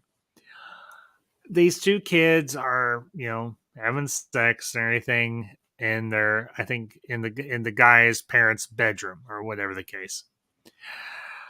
And Jason gets into the house. No, I think the guy's actually by himself. Strike that. I can't remember. No, there was a girl there. Jason takes the bed and folds the guy in half, crushes him with the mattress of the bed, and just leaves him in there like a giant human sandwich, and the Oh mattress is the wow. bread. I was like, holy crap. And, there's a couple of fight scenes between Freddy and Jason, and I don't want to ruin them for you, but they are way overboard. But at the same time, you can tell Robert Englund is really enjoying himself because Robert Englund's the guy that has played Freddy Krueger throughout the years. Whereas there's been different actors or anything. Now, I think Kane Hodder holds the record for the number of appearances as Jason. But yeah, you can tell England is having just having a good time here and everything, playing Freddy again. I'll say this for Freddy. This is the one positive thing I'll say for Freddy. Of all the slasher movie monsters from the 1980s and 90s, he had the best sense of humor. Now, granted, Michael and Jason rarely ever spoke, if at all, whereas Freddy was a talker. and they wrote some really good comedic banter for him, and sometimes he even improved his own and everything, if I remember correctly. But with the Scream movies, now I stopped after 4. I haven't watched any of the others and everything, just because they don't really interest me. Because I think honestly, Scream 3 and to a degree, Scream 4 was a nice end to the whole thing. But yeah, the original Scream trilogy or the Scream quadrilogy, if you want to count number 4, they're a really great series of films. It's just a shame that Wes Craven passed on when he did. Yeah. Like, yeah, So because like he honestly Scream's probably my favorite slasher, the original one. It's one of my favorite movies ever. And even though like I'll be honest, I'm not the biggest fan of Scream 3, I still can like rewatch it compared to most slasher sequels. And like even the new Scream films, I didn't even see the fifth one in theaters, but I saw it on Paramount Plus, and I was like, oh wow, this is how you do a legacy sequel where you introduce new characters and still bring in the old characters. Lucasfilm, take note because this is probably what you should have done with Last Jedi. And like I think it was good because with Scream 6, I think you're aware that Nev Campbell didn't return for that one because like they didn't I pay heard, her yeah, the money that she probably deserved for doing so much for that franchise. But like yeah, I was curious because how you gonna do this without Nev Campbell? And honestly, like even though I missed her presence, because they set up the new characters pretty well, they were they mhm. were able to still like have a Scream film because the newer characters they did a good job setting them up. And I'm like, wow, this is probably what Star Wars should have done. If Scream can do this, then maybe Star Wars could have pulled this off. Now again, it's still not as good as the original, but it's still like entertaining and it's still enjoyable, Yeah, and there's still respectful nods to the previous films. So like they're not perfect movies, but honestly, they don't need to be as long as they're entertaining, they're respectful, and keep me engaged. I'm all for it yeah. because that's what you I gotta probably do. Yeah, I think probably for October I'm gonna do reviews for Scream 2 and Scream 3. I for my very first Halloween uh um series of reviews on my channel, I did the first Scream, but I had never gotten back around to 2 and 3. And I think maybe this year I'll do 2 and 3 because I've always wanted to. I never saw the original Scream in theaters, but I had a lot of friends tell me that we should rent it. So when we finally got a VCR and everything, because we didn't get a VCR until like '96 or '97 and everything. I was in high school at the time, and we got a membership to Blockbuster. I was like, Mom, I want to rent this because I've heard nothing but all my friends have been like, you need to rent this. It's good. I'm like, okay. And my friends were good enough. They didn't spoil it for me. And I was like, okay, maybe it's him, maybe it's the sheriff, maybe it's Dewey, maybe. And then it turns out, nope, it's the boyfriend and the boyfriend's best friend. Oh my god! And the thing is, when I first saw Scream, like I only knew Matthew Mm-hmm. Lillard as Shaggy from the Scooby Doo Yeah. movies, so it Yep. was like, oh my goodness. Yeah. Bill. Mm-hmm. Go ahead, George. And I love the scene earlier in the movie store where Randy is like in between the two killers. And the first time you watch it, you have no idea that he's in between the two killers. You know he's accusing at least one of them, Billy, and it's like, oh yeah, like Billy's like whacked out. Like he is a bit sus. But then it's like, oh Stu, it's like Stu's like you forget that this guy Stu's even crazier, and it's like, oh boy. You know, that was the wonderful thing about Scream because it was right around the time when the slasher movie balloon was about to bust because people were just getting tired of it. But Wes Craven and the other director or the other writer, Wes Anderson, I think his name was, they had one more ace up their sleeve, and man, did they deliver! Absolutely, positively deliver. And the cast was great. The story was was, the story was simple, but it worked. For a slasher movie, it worked. And, you had Harry Winkler as the principal, Oh my and goodness. you had Drew Barrymore with her cameo at the beginning and everything. And it was just, And I that was remember, so interesting at the beginning because like Drew Barrymore was a bigger name than Nev Campbell, Rose McGowan. So it's like the fact that you the biggest actress you have in the film. Honestly, she's probably bigger that she was bigger than David Arquette and like most of the other cast members. Maybe even Courtney Cox because we only knew Courtney Cox from Friends. And like the fact that you had her be the first victim that you see get killed was a risk that really paid off. it Like she was was. part of the marketing, she was on the posters and all that. And Well, and yeah, that was like a big surprise at the beginning. The first time I watched, I was like, "Oh wow, Drew Barrymore got killed off right away." Well, and the other cool thing is there's actually an alternate cut. There's a more gruesome cut and everything that I don't know how if you've ever seen it or not. It's during the opening, and there's a few other scenes throughout the film and everything as well. But it's during the opening of the scene where the two killers, Billy and Stu, are messing around with Drew Barrymore's character. And when the killer says, "But the boyfriend, he's out." And in the regular cut you just hear the boyfriend scream Yeah. or grunt or groan or whatever because he's got his mouth taped shut. There's a moment where you actually see them. You don't see them do it, but you see the aftermath, and you see his guts spilling out of him. What? That Oh for me, my! Yeah, I've never seen that one before.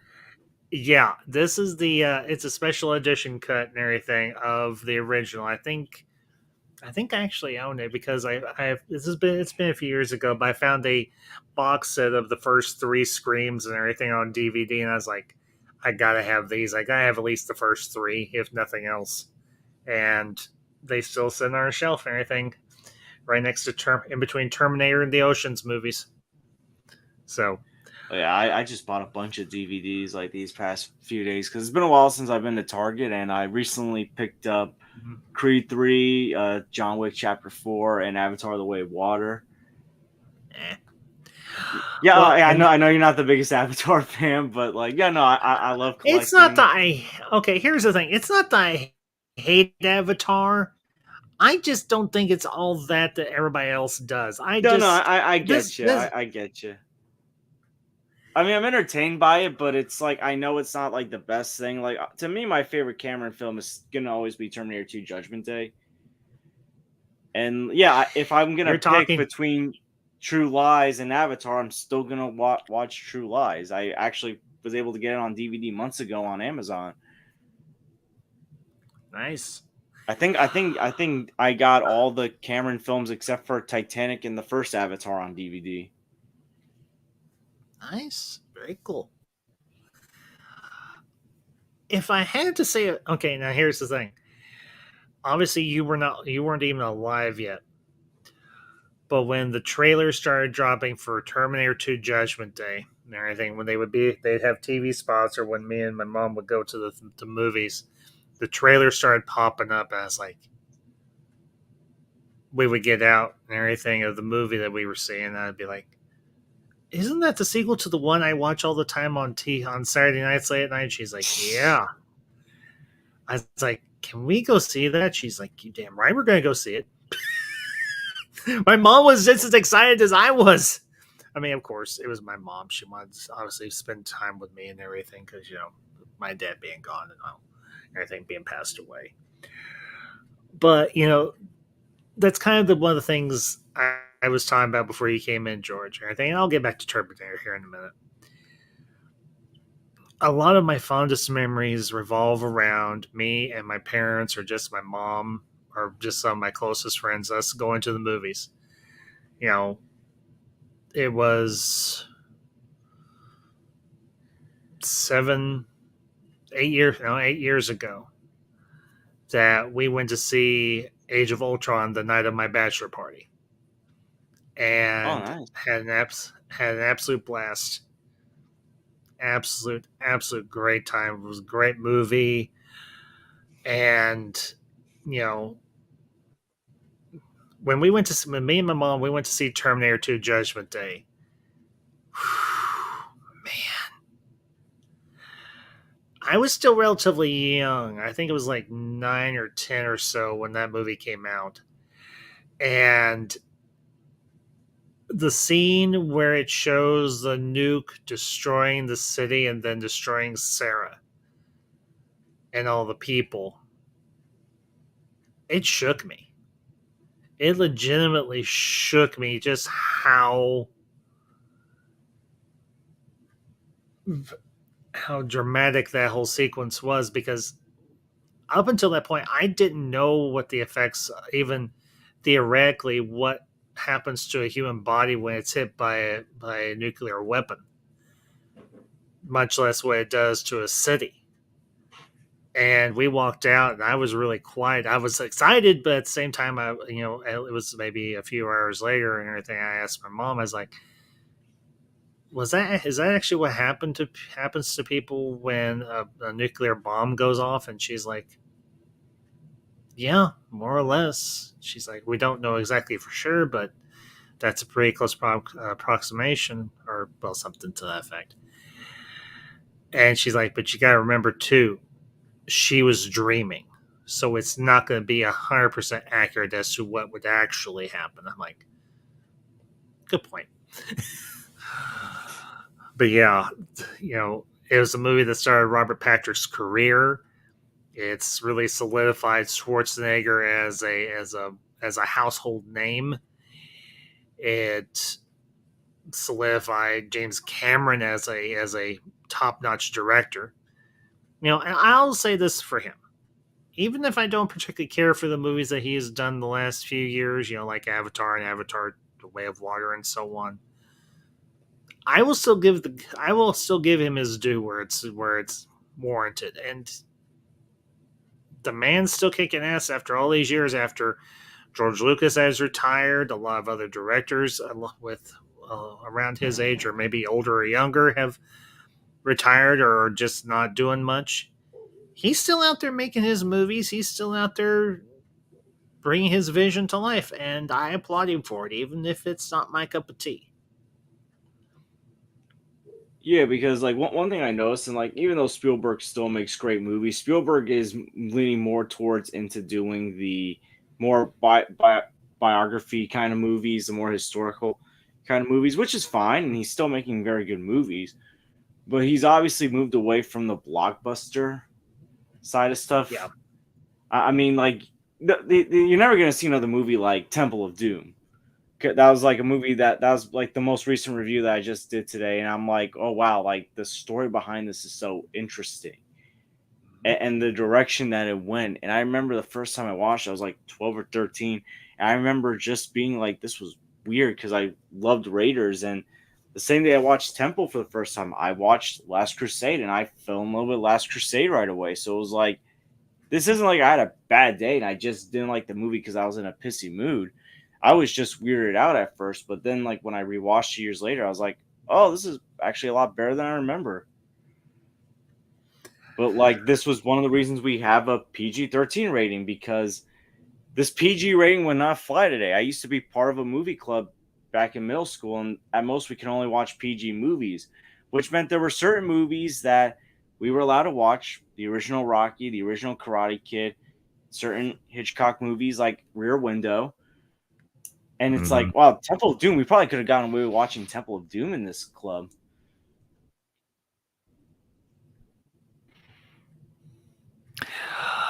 Honestly, for me, I can wait on that. Hitchcock has always been a favorite, and I'm eventually gonna, when I do my next installment of Ultra Retro Review, I'm gonna discuss some of Hitchcock's work, because he has done some great stuff in his career. I mean, obviously, the most iconic is, of course, Psycho and The Birds and Oh everything. And yeah. the first time I ever watched The Birds, I'll talk about this briefly. It was, like I said, it was another one that my mom and my grandmother were kind of like and everything. You should watch this sometime when we finally, like I said, we finally had access to a VCR and we Blockbuster was still around. Well, I went to the classic movie section, and I was probably one of the few teenagers and everything that would go on a regular basis to the classic movie section at Blockbuster or Family Video or Hollywood Video or whatever, and look through the classic movies and go, "Ooh, grandma, my grandmother recommended this or anything before she passed." And the first time I ever watched The Birds, I was like, "Whoa!" And my mom and everything, she's like, "Yeah, for the longest time, anytime a flock of birds started gathering, people got nervous. People really would start to get a little nervous." And I don't know if you know this, they actually did it. I think it was like in the mid to late 80s. They did a sequel, or maybe it was the early 90s, somewhere along in there. They did a sequel to The Birds. It was called Birds 2 Land's End. And it was about a group of survivors that had somehow or another been able to evade the birdocalypse, if you want to give a name to it. And it was. I've never actually watched it, but in terms of the original, there were actually some deleted scenes that were never shot, but on the DVD, you can look at the storyboards and they actually have, I think they have narration with them. And it talks about the group of survivors getting out of the house and just driving away. And there's one panel in particular from one of the storyboards that I remember very vividly. It's a corpse that has had its entire face eaten off, including its eyes, and the jaw is hanging open. And I think that there's a little girl with the group, and she gets absolutely terrified. Like I said, it's been a long time since I've watched this.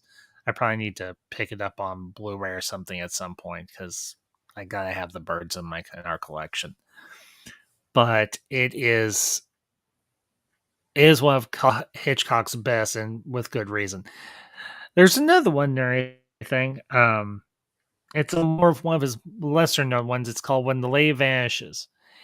And it's actually a murder mystery. It's about this elderly old lady riding on a train and everything, and there's this young couple there riding on the same train. And it's a very interesting story. And if you can ever find a copy of it, or I'll send you the trailer for it or something, if the trailer even exists. You like Hitchcock, George? That's one I would definitely recommend. The Lady Vanishes. Oh, I've seen that one. Yeah, I've seen that one a couple Oh, times. Yeah, okay. I've seen a lot of Hitchcock films. I actually have Rear Window, Psycho, and Shadow of a Doubt on DVD. Yeah, yeah, Rear Nice. Window is probably my favorite. That was my introduction to Hitchcock because that was the first movie we watched at my middle school movie club, and I was like, oh, I don't know what to expect from this. And I was like, oh wow, this is very enjoyable and intriguing. And it's like I could see myself if I ever was confined to just looking out my window, imagine myself just being curious and seeing Mm-hmm. what my neighbors are doing. Mm-hmm. There's, I think the first Hitchcock movie that I watched that wasn't either Psycho or The Birds was North by Northeast with Cary Grant. That one I still need to watch. I don't want to spoil it for you because it's so good, but it is an incredibly well put together film. It's one of those stories where it's the wrong person at the wrong possible time, but I won't tell you who the person that's in the wrong place at the wrong time is. Because I want you to be able to experience it and everything the way I did. Because my mom and everything, unless I told her, she did not spoil anything for me. And that's the way I prefer it. I don't like spoilers unless now if I happen to hear a spoiler just offhand, then okay. Now unless it's a movie I really care about, I don't want to know anything. But North by Northeast, George, whenever you get around to it, DM me and let me know what you think and everything. If you want to, we'll even do a review of it because that's one that should be discussed because it's an absolutely awesome film. Done by a genius. Hitchcock. Absolutely. There has not been even anyone remotely close as good as Hitchcock. I know a lot of people like in the early 2000s were saying that Shyamalan was going to be the next Hitchcock or Shyamalan was going to be the next Spielberg. No. I will say this. Shyamalan has had a bit of a resurgence as a director because he's done a couple of he's done at least one or two really good or mid-level decent films. One is Knock at the Door, I think it's called. It's the one with Dave Bautista in them. Is that am I thinking of the right name? Is it Knock at the I'm gonna Door I'm gonna take a look. I think it is, but not. It or might Knock be at the called Cabin? Knock at the Cabin. It's called. Knock at the Cabin. That one got a lot of really good buzz and a lot of people really enjoyed it. I did not watch it, but I feel like maybe I should see if I can pick up a copy somewhere cheap. Because where I live, we've got like 2 or 3 and everything used movie stores that you can go to. You can get some, like 80s or 90s movies, like even more recent for like sometimes less than $10 and everything. They're all second hand. People bring their movies in and everything, and they either get store credit or they just outright sell them. So I might have to see if I can find that one if I at one of those stores. But you mentioned Office Space and everything in the chat. I know I've discussed it and everything, but your thoughts on it, George? Uh, What is it? What um, is it about Office Space that you enjoy? it represents how I used to feel about work. It's what work culture. I get it's weird. The first time I watched it, it was for an extra credit assignment for school. It was Mm-hmm. for a business class. We had to talk about the business environment, and it was just so hilarious at how miserable they were at their jobs. Just what an asshole the boss was. I felt so bad Wahlberg. for Milton, the guy who was Oh, obsessed with the stapler. Stephen Root. And Mm-hmm. it's the scene where he does not get the cake. It's like that never happened to me, but I know people that's happened to, and I felt so bad, and I felt like crap Mm-hmm. when I saw that happen, especially because like that the one girl's like everyone's got to get a piece, and it's like you could have easily passed a piece to him, but you chose not to. Yeah, the first time I ever saw Office Space myself and everything was in theaters. I went to see it and everything. I think I saw an afternoon matinee of it, and it was the funniest damn thing I have ever seen. And when it finally came out on VHS and then DVD, I was like, I gotta have this movie. It's gotta be part of the collection. And like an idiot, many years ago, I traded my DVD and everything. It was the special edition with the extra flair. It was called the extra flair edition or something like that of Office Space. And I kick myself to this day, man, I think for trading it away. So one of these days I'm going to get it back.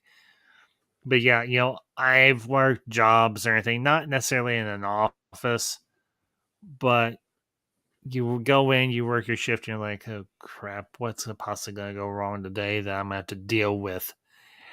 And, you got Ron Livingston, you got Peter, you got Rajesh, and you got Michael. Poor Michael. Oh Named yeah, after one of the named after I gotta say this quietly, I don't want the missus to Michael, named after one of the worst musicians of all time. Michael Bolton. oh my Michael goodness. Michael Bolton is evil. Michael Bolton is the devil. Michael Bolton might even be the Antichrist for all we know. Michael Bolton must be destroyed and all his music erased from history, from the world. But here's the crazy thing. And I mean this with all sincerity, no BS, no nonsense, nothing. I am not making this up. I knew it's from a job I had a long time ago, and I'm saying that most sincerely because it was. I knew a guy from a previous job that acted almost exactly like Milton. I feel like we all know like someone Kid, like Milton. I kid you not. I kid you not. I knew a guy just like Milton. Seemed like he seemed like a nice enough guy. He was just kind of off, so to speak. Okay, let me ask you a question, George. Of the three guys, who would be the one you'd want to hang out with the most? Oh boy. David, Raj, or Michael?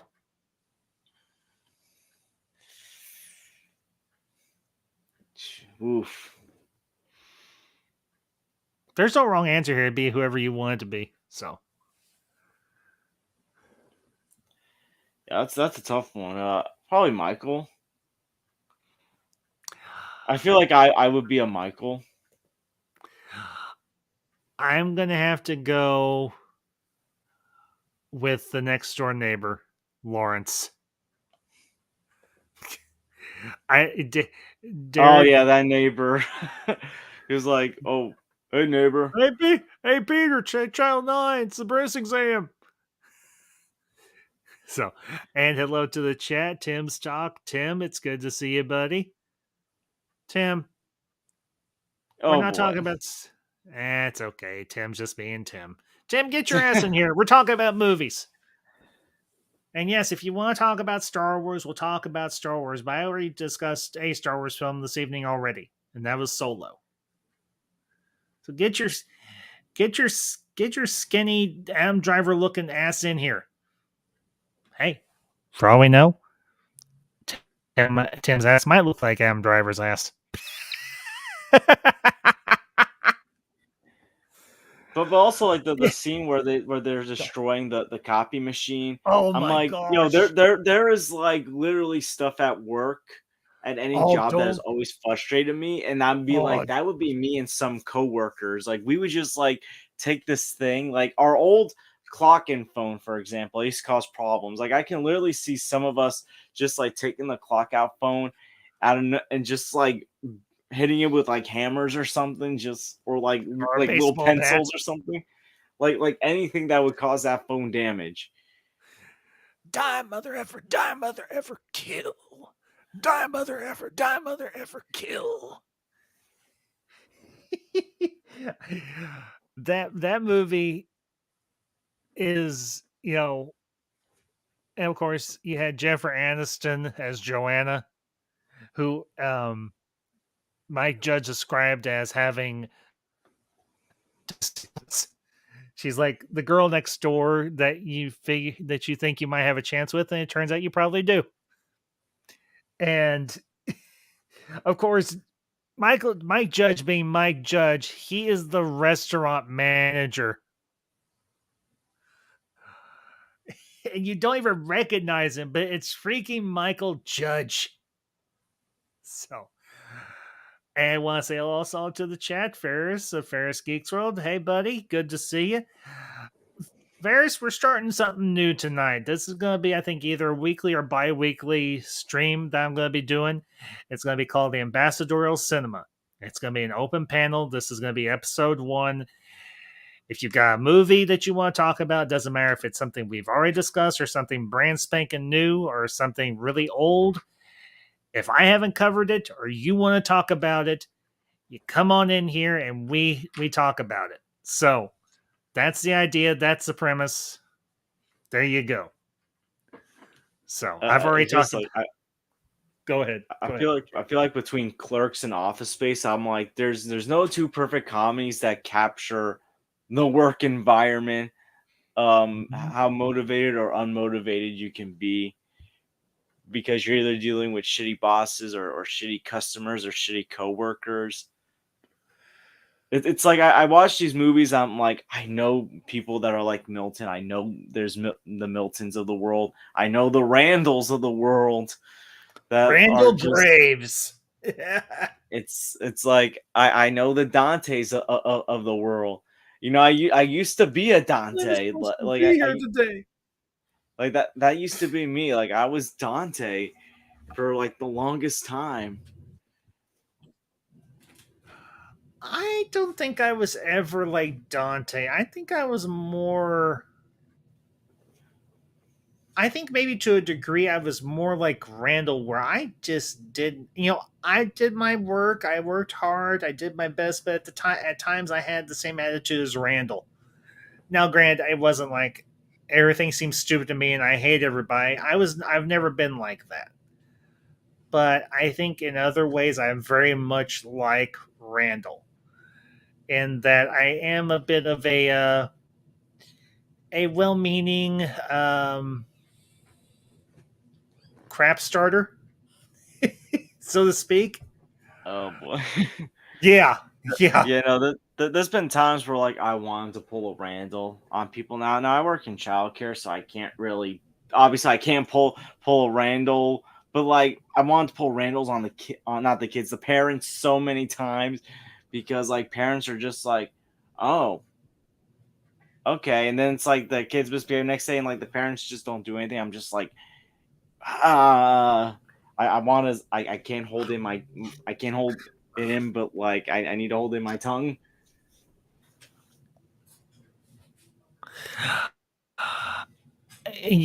Okay, I'm going to vent just for a minute here tonight because I generally don't do this, but you know what?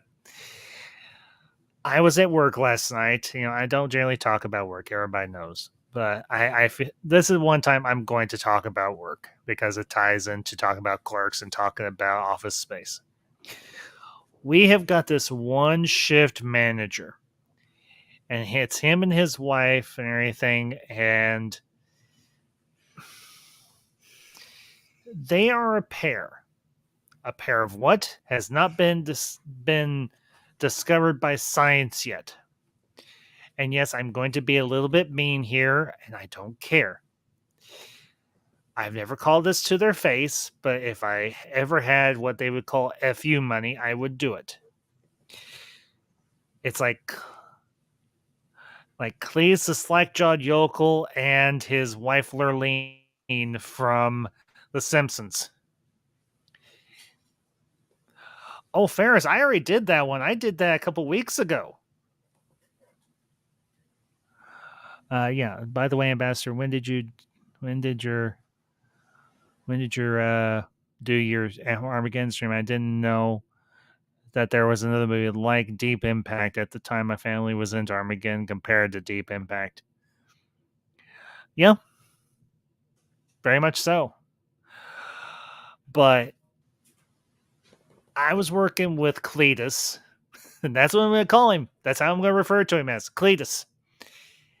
And he kept doing a procedure incorrectly, and I kept having to correct it. And it finally got to the point where I was just like, screw this. I'm going to a different area and I'm going to finish out my shift and go home.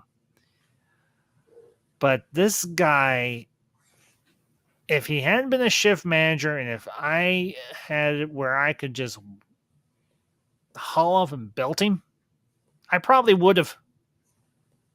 I would have been like, no, this is not the way this is done. We're going to do it the way that everybody else was trained to do it, not your back asswards way.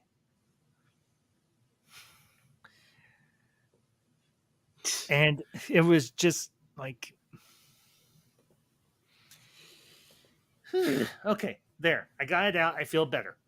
Yeah, no, I remember like one time in college, like one of my friends was like saying like during a presentation, like literally how like his boss, like when he asked a question, it was like they had like the head things, so, like you're asking questions, like walking around the store with the head things on, and some person literally said like, and the boss was like, "Don't ever ask her," and he used like the R word. I'll just say this once because I always feel uncomfortable saying it. He like said like, "Don't ever ask a retarded question again," and it's like hearing that story, I'm like, oh boy, like yikes. And I remember like when like that word became like banned to use because I obviously don't like that word. But still, like the fact that like you unleashed on someone like that through like a mic that everyone can hear, not like the whole store, but like every employee, like a walkie mic system. I don't know what it was. It like that was like embarrassing. It's like I probably Mhm. can imagine my friend at the time like wanting to say so much stuff, but he held his tongue in.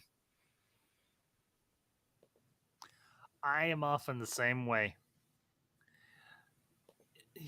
I've had a lot of jobs over the years and everything, and I the majority of them to varying degrees I've really enjoyed. But I thank heaven I never have had to work at a place like the quick stop or hmm, what's that rest shenanigans? The restaurant from Waiting.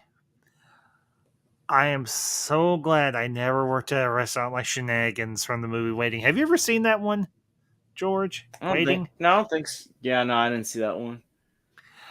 You should, particularly if you've ever worked in the food industry.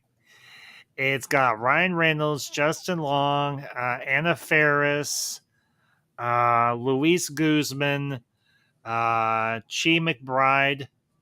Um, oh lordy, there's a few other characters in there, but I can't remember. I can't remember the actors off the top of my head. But it is absolutely hysterical.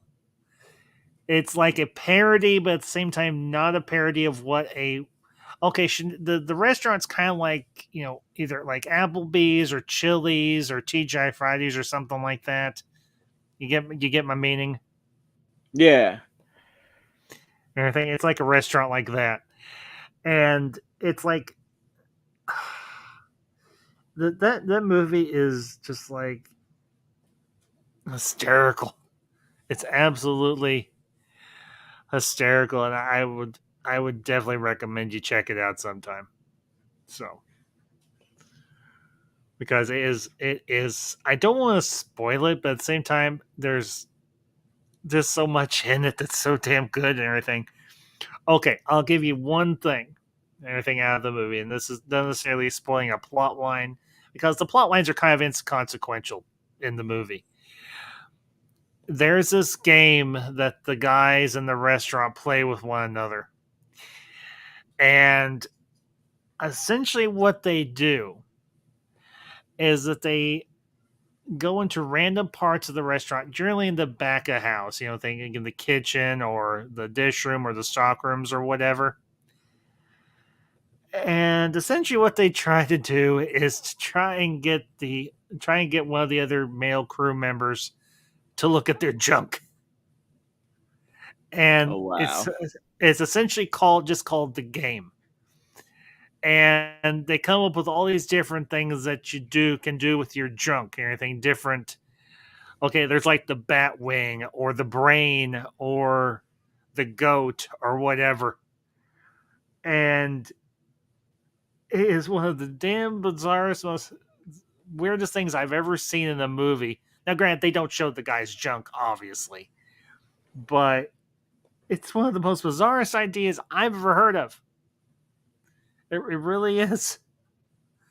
But the movie is just hysterically funny. It's like a earlier this evening before you came in, I mentioned that we had picked up a bunch of movies back a couple weeks ago, and one of the movies I got was Super Mario Brothers, the animated film that came out and everything earlier this year. Whenever I watch, there are certain movies, and I think I'm gonna put Super Mario Brothers on this list. I did not stop smiling or laughing or going, "Oh my gosh, I recognize that!" during the entire hour and a half that I watched that movie. It I don't know. Did you ever see? Have you seen Super Mario Brothers yet, George? Yeah, I did see it in theaters. What did you think of it? Did you like it? Did you think it was stupid? What? I liked it. It wasn't the best thing ever. And I'm not the biggest Illumination fan because I think compared to DreamWorks and Pixar, they can sometimes be more childish at times. Mm. But honestly, I thought this was as a fan of the Mario games, it was respectful to the source material. Chris Pratt was actually a good voice for Mario, and honestly, if you think about it, that accent in the games that you hear, I feel like Mhm. if you had gotten that for the whole 90 minutes, it would have gotten annoying at a certain point. Yeah, it really Um, would have. It really would have. I personally have no issue with Illumination's animation style. That doesn't bother me. The thing, the thing for me was I had heard nothing but good things about this movie. I was like, you know what? I was talking to the missus on the phone. I was like, you know what? They've got Super Mario Brothers on 4K. She's like, you better get that damn movie. I'm like, I am getting this damn movie. I got Super Mario Brothers. I got Dungeons and Dragons. I got Shazam 2, Fury of the Gods, and there was one other that I got. Oh yeah, it was Quantum Mania. I finally got Quantum Mania on 4K. We got Quantum Mania and we got Super Mario Brothers both on 4K. The other two we just got on regular Blu-ray, and then we got John Wick Chapter 4 and everything. Of course, I've still got to rewatch all of the John Wicks because I'm going to be reviewing them here in about a month or so. Because as a kid growing up in the 1980s, the action heroes were all the rage, and John Wick is like a callback to those action heroes of the 80s and the 90s. He really is. And Keanu Reeves. Now I have seen John Wick Part 1. I've seen John Wick Chapter 1. And aside from the part with the dog, absolutely perfect. And I've seen clips of the other John Wick movies, but I need to sit down and watch them all. Because I have no reason to think other than these are right up my alley. So, what about you, George? Have you the John Wick movies? Have you seen them, one or two or all? yeah, I've seen all of them. I saw the new one in theaters with my friend from work, and we had a blast with it. Mm-hmm. I didn't see the other ones in theaters. This was like the first one I saw in theaters, but I got to watch the John Wick movies around the pandemic. I got them on DVD before shutdown because I was like stockpiling, like finding movies I wanted to Mm-hmm. watch, and I fell in love Yeah, instantly no, with the I get you. movies. It's like the simple like idea of the first film just grew into something else, but in such a good way. Mm-hmm. It's growing as someone who grew up in the 80s and the 90s with all the action movie stars, like Schwarzenegger and Stallone and Bruce Willis and Van Damme and all of them. The first time I watched I watched John Wick Chapter 1, I was like, yeah, whoever did this movie, they are definitely drawing from the old action hero tropes of the 80s and 90s. And I was like, I can get on board with this, particularly since I like Keanu Reeves. It was almost like a match made in heaven. Well, okay, maybe not the best cliche, but it works. So, but yeah, I'll definitely. I'm gonna make some time and I'm gonna sit down and watch. I may watch all four. I think because it's been so long since I watched John Wick Chapter 1. But so. Ooh, now that's a good question. I'm gonna bring this up, George. Let's see what you think. Should Keanu Reeves be invited to the Expendables? The villain in Chapter 4 was played by Scott Adkins, who was the henchman to Van Damme in Expendables 2. What do you think, George? Should, I mean, should John Wick should John Wick be an expendable? I mean, I've only seen the first Expendables film, but I would say I think he would fit that criteria if like they're looking for other action stars. Hmm. I mean, like I know Keanu's like in his late 50s. He's gonna be in his 60s soon, but the guy still has it. And honestly, he don't even look like he's in his late 50s. He still looks like he's in his 40s. Clean living. Clean living. That's the key. I mean, like Keanu. I know he may not be like the best actor, but the guy's got range when it comes to eight characters of all ages. I mean, we know he was a teenager in like the Bill and Ted movies, and the same year like Mhm. Bill and Ted's the second one came out. Point Break, I think, also came Bogus out where he Journey. played Bogus Journey, Mhm. and then the Mhm. same year Point Break came out where he was playing Johnny Utah, the undercover cop, trying to Mhm. uncover the surfing heist. And I love Point Break. That's one of my favorite heist movies ever. But yeah, no, like he literally was able to pull off that same year playing this dumb youth and then playing this undercover cop. And then a couple few years later, he was in Bram Stoker's Dracula, the Dracula film Bram of Gary Oldman's Stoker's. Dracula. Yeah, Bram Stoker's. Mhm. And I thought Bram. that was a Bram. yeah, and I thought that was a very interesting take on the Dracula lore because like I Having remember like American play. Mhm. I remember like I had seen the classic one from the 1930s, the Universal Monster one. I'd seen the one from the 1950s, and then came this one, and it was directed by Francis Ford Coppola, who directed the Godfather movies. He also directed one of my favorite films from the 80s, The Outsiders. So Keanu's got I range, like when it comes to certain roles, Mhm. like and like of different He ages. does. He really does. He really does. He absolutely does. And while I'm kind of hoping they do a John Wick Chapter 5, I'm hoping that maybe they stop it here with number 4 because they're going to eventually reach a point where they're going to go too far overboard and they're going to lose the audience. So Yeah, I don't I'm not think. gonna say anything about chapter four until you see it, but I will say like I think chapter four should be it because first of all it's the best in the franchise, and it's like you don't want to ruin something, especially when it's the same director who has made all four of Mhm. these movies. Yeah, I agree. So, but I'm definitely looking forward to watching the John Wick films because I enjoy Keanu Reeves as an actor. I think he's definitely an underappreciated actor, but he has a lot, as you said, he has a lot of range and everything, and he's very believable in this role, and he carries this movie on he's carried this franchise on his back.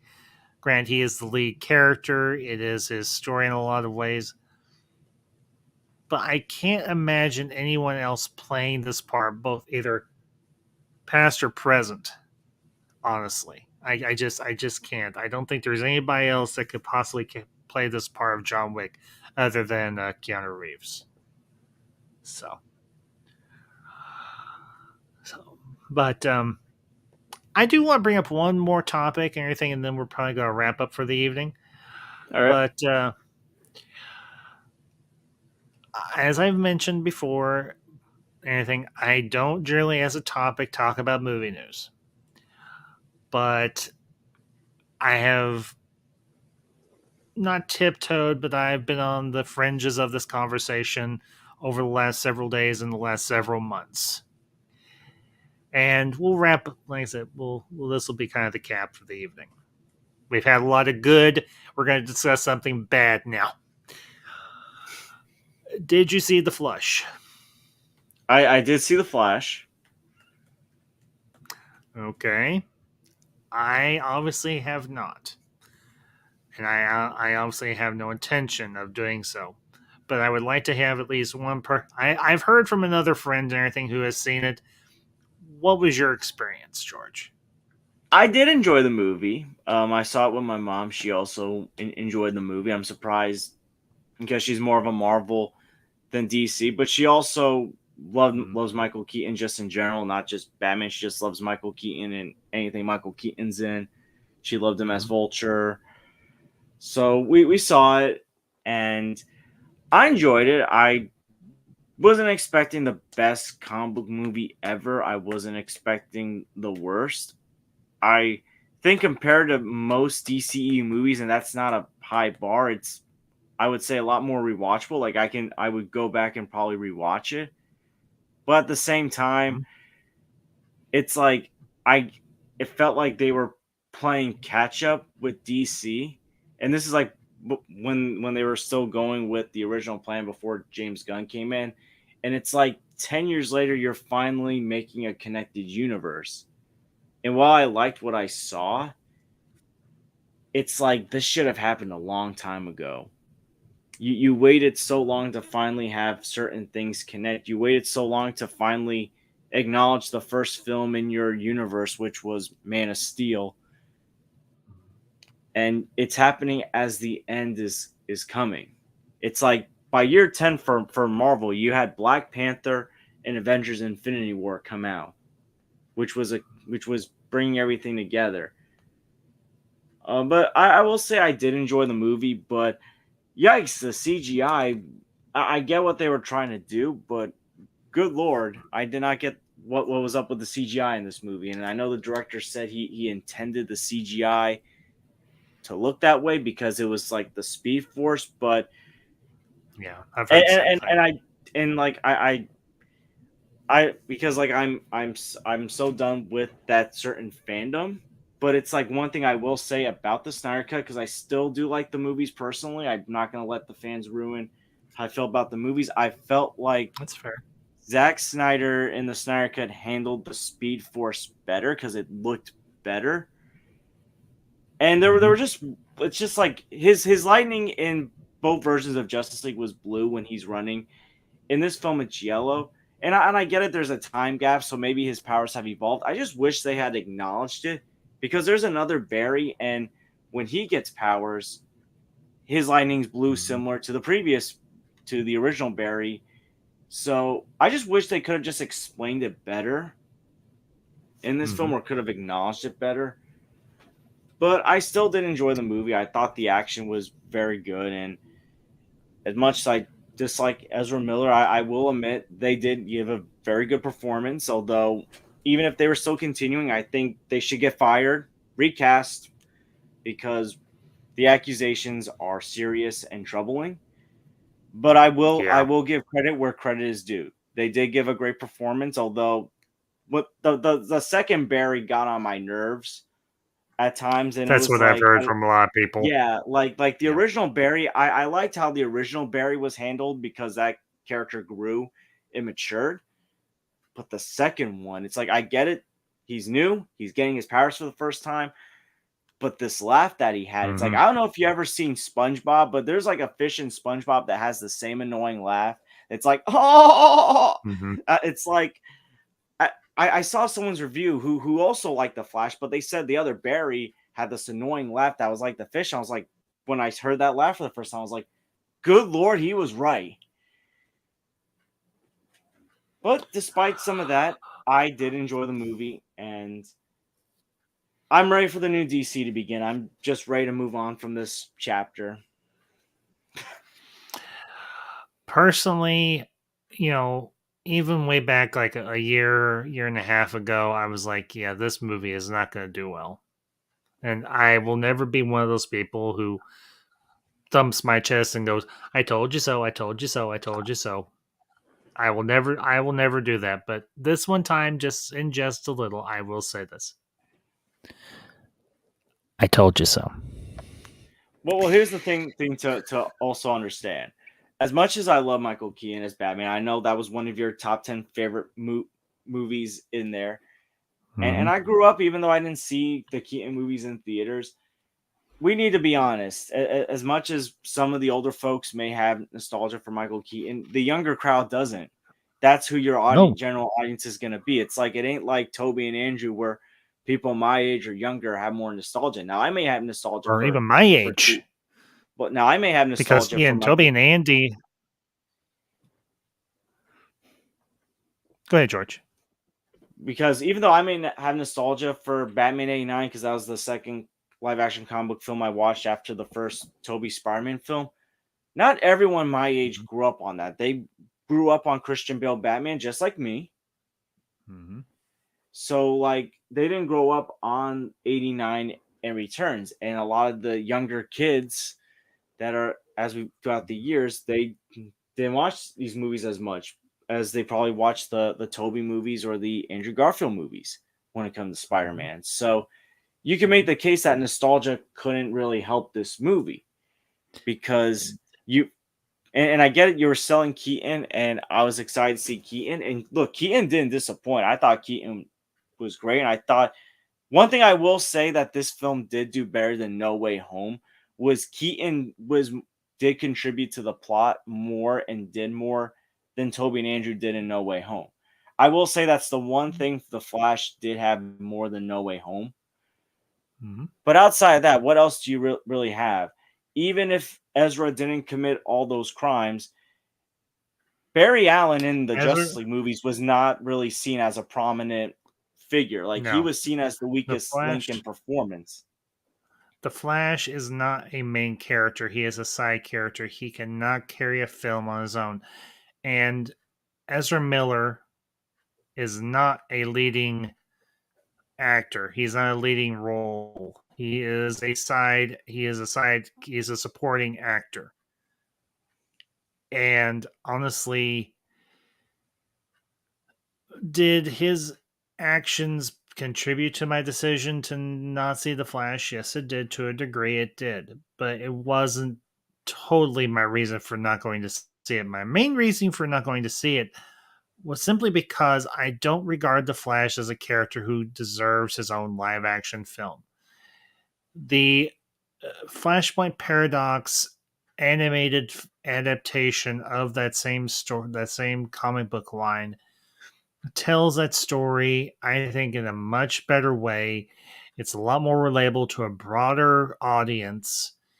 And even if you aren't a fan of animation, it is a good adaptation of the comic book run of everything of the Flashpoint Paradox. The only things that they did, and I've said this in some shorts and on social media and so on, I'll say it here briefly. All they did with the Flash compared to the Flashpoint Paradox is this: they exchanged Thomas Wayne for Bruce Wayne. They exchanged Superman in a weakened state for Supergirl in a weakened state.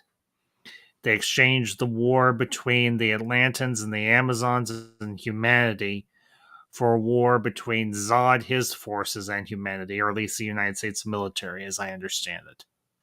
And then, of course, instead of the reverse Flash, you have the Dark Flash, or the Flash that's been trapped in time and has gone deranged or whatever, from what I understand it. Which I figured was going to be the case one way or another. They were either going to have Reverse Flash or some other, or maybe even the other Barry was going to turn bad. One or the other. I don't like being somebody who says, I told you so. But I called The Rise of Skywalker. It was going to be a MacGuffin hunt because that's what J.J. Abrams does. They're going to shoehorn Palpatine in, which they did, and eventually Palpatine's going to get destroyed just like he did before. It's the same thing with the Flashpoint Paradox. I called it right down the numbers. It's a copy and switch of Flashpoint Paradox, except with Flashpoint Paradox had stakes, had connection, and um, had emotional weight to it. The Flash didn't. Now, granted, I have not seen the movie. I'm going off of what I've learned and what I've heard and what I've surmised on my own.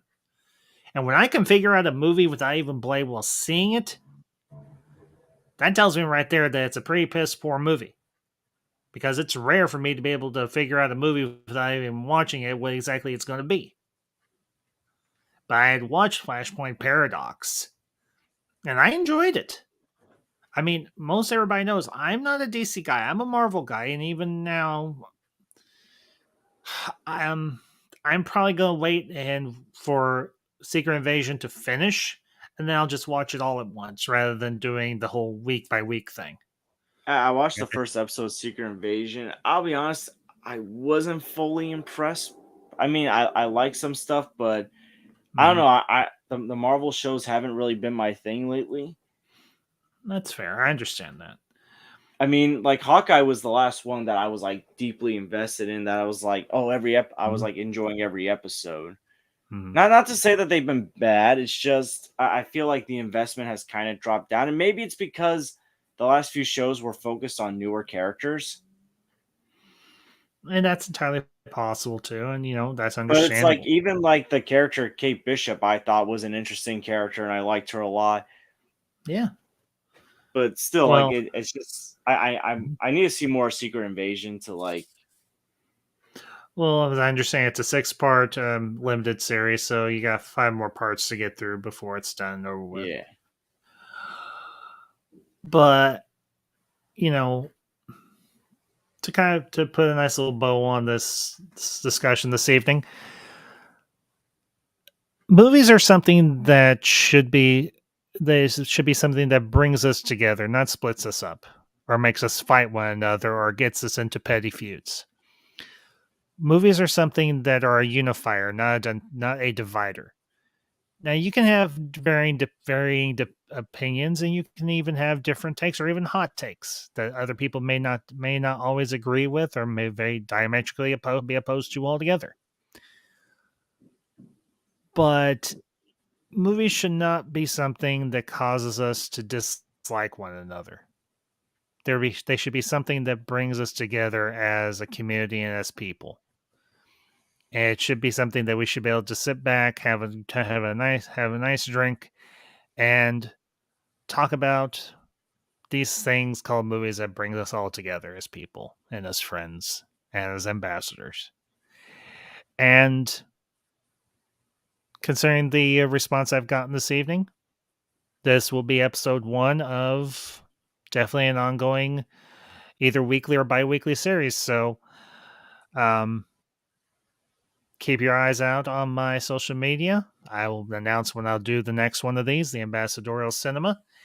And no, this is not a play nor trying to be a copy of another YouTuber's channel. I think we all know who it is. I won't name him here, but this is not a copy by any stretch. Here we're talking movies, not movie news, because, well, I don't do movie news. It's not my thing, but it's other people's thing, and I respect that. So, but anyways, folks, that's going to be the stream for tonight. I want to thank everybody that tuned in this evening, whether it was on here on YouTube or on Twitter. I want to thank George for joining me this evening. I want to thank everybody that popped into the chat, Superior Hero Collectibles, Ferris, Tim, and everybody else that catches us on the replay. You all have a great night. Thank you all for being here. We will see you all next time. And as always, be kind, be respectful, never take yourself too seriously. Stay ambassadorial. If you do all those things, you'll always have a place at the Ambassadorial Wing. Good night, everybody.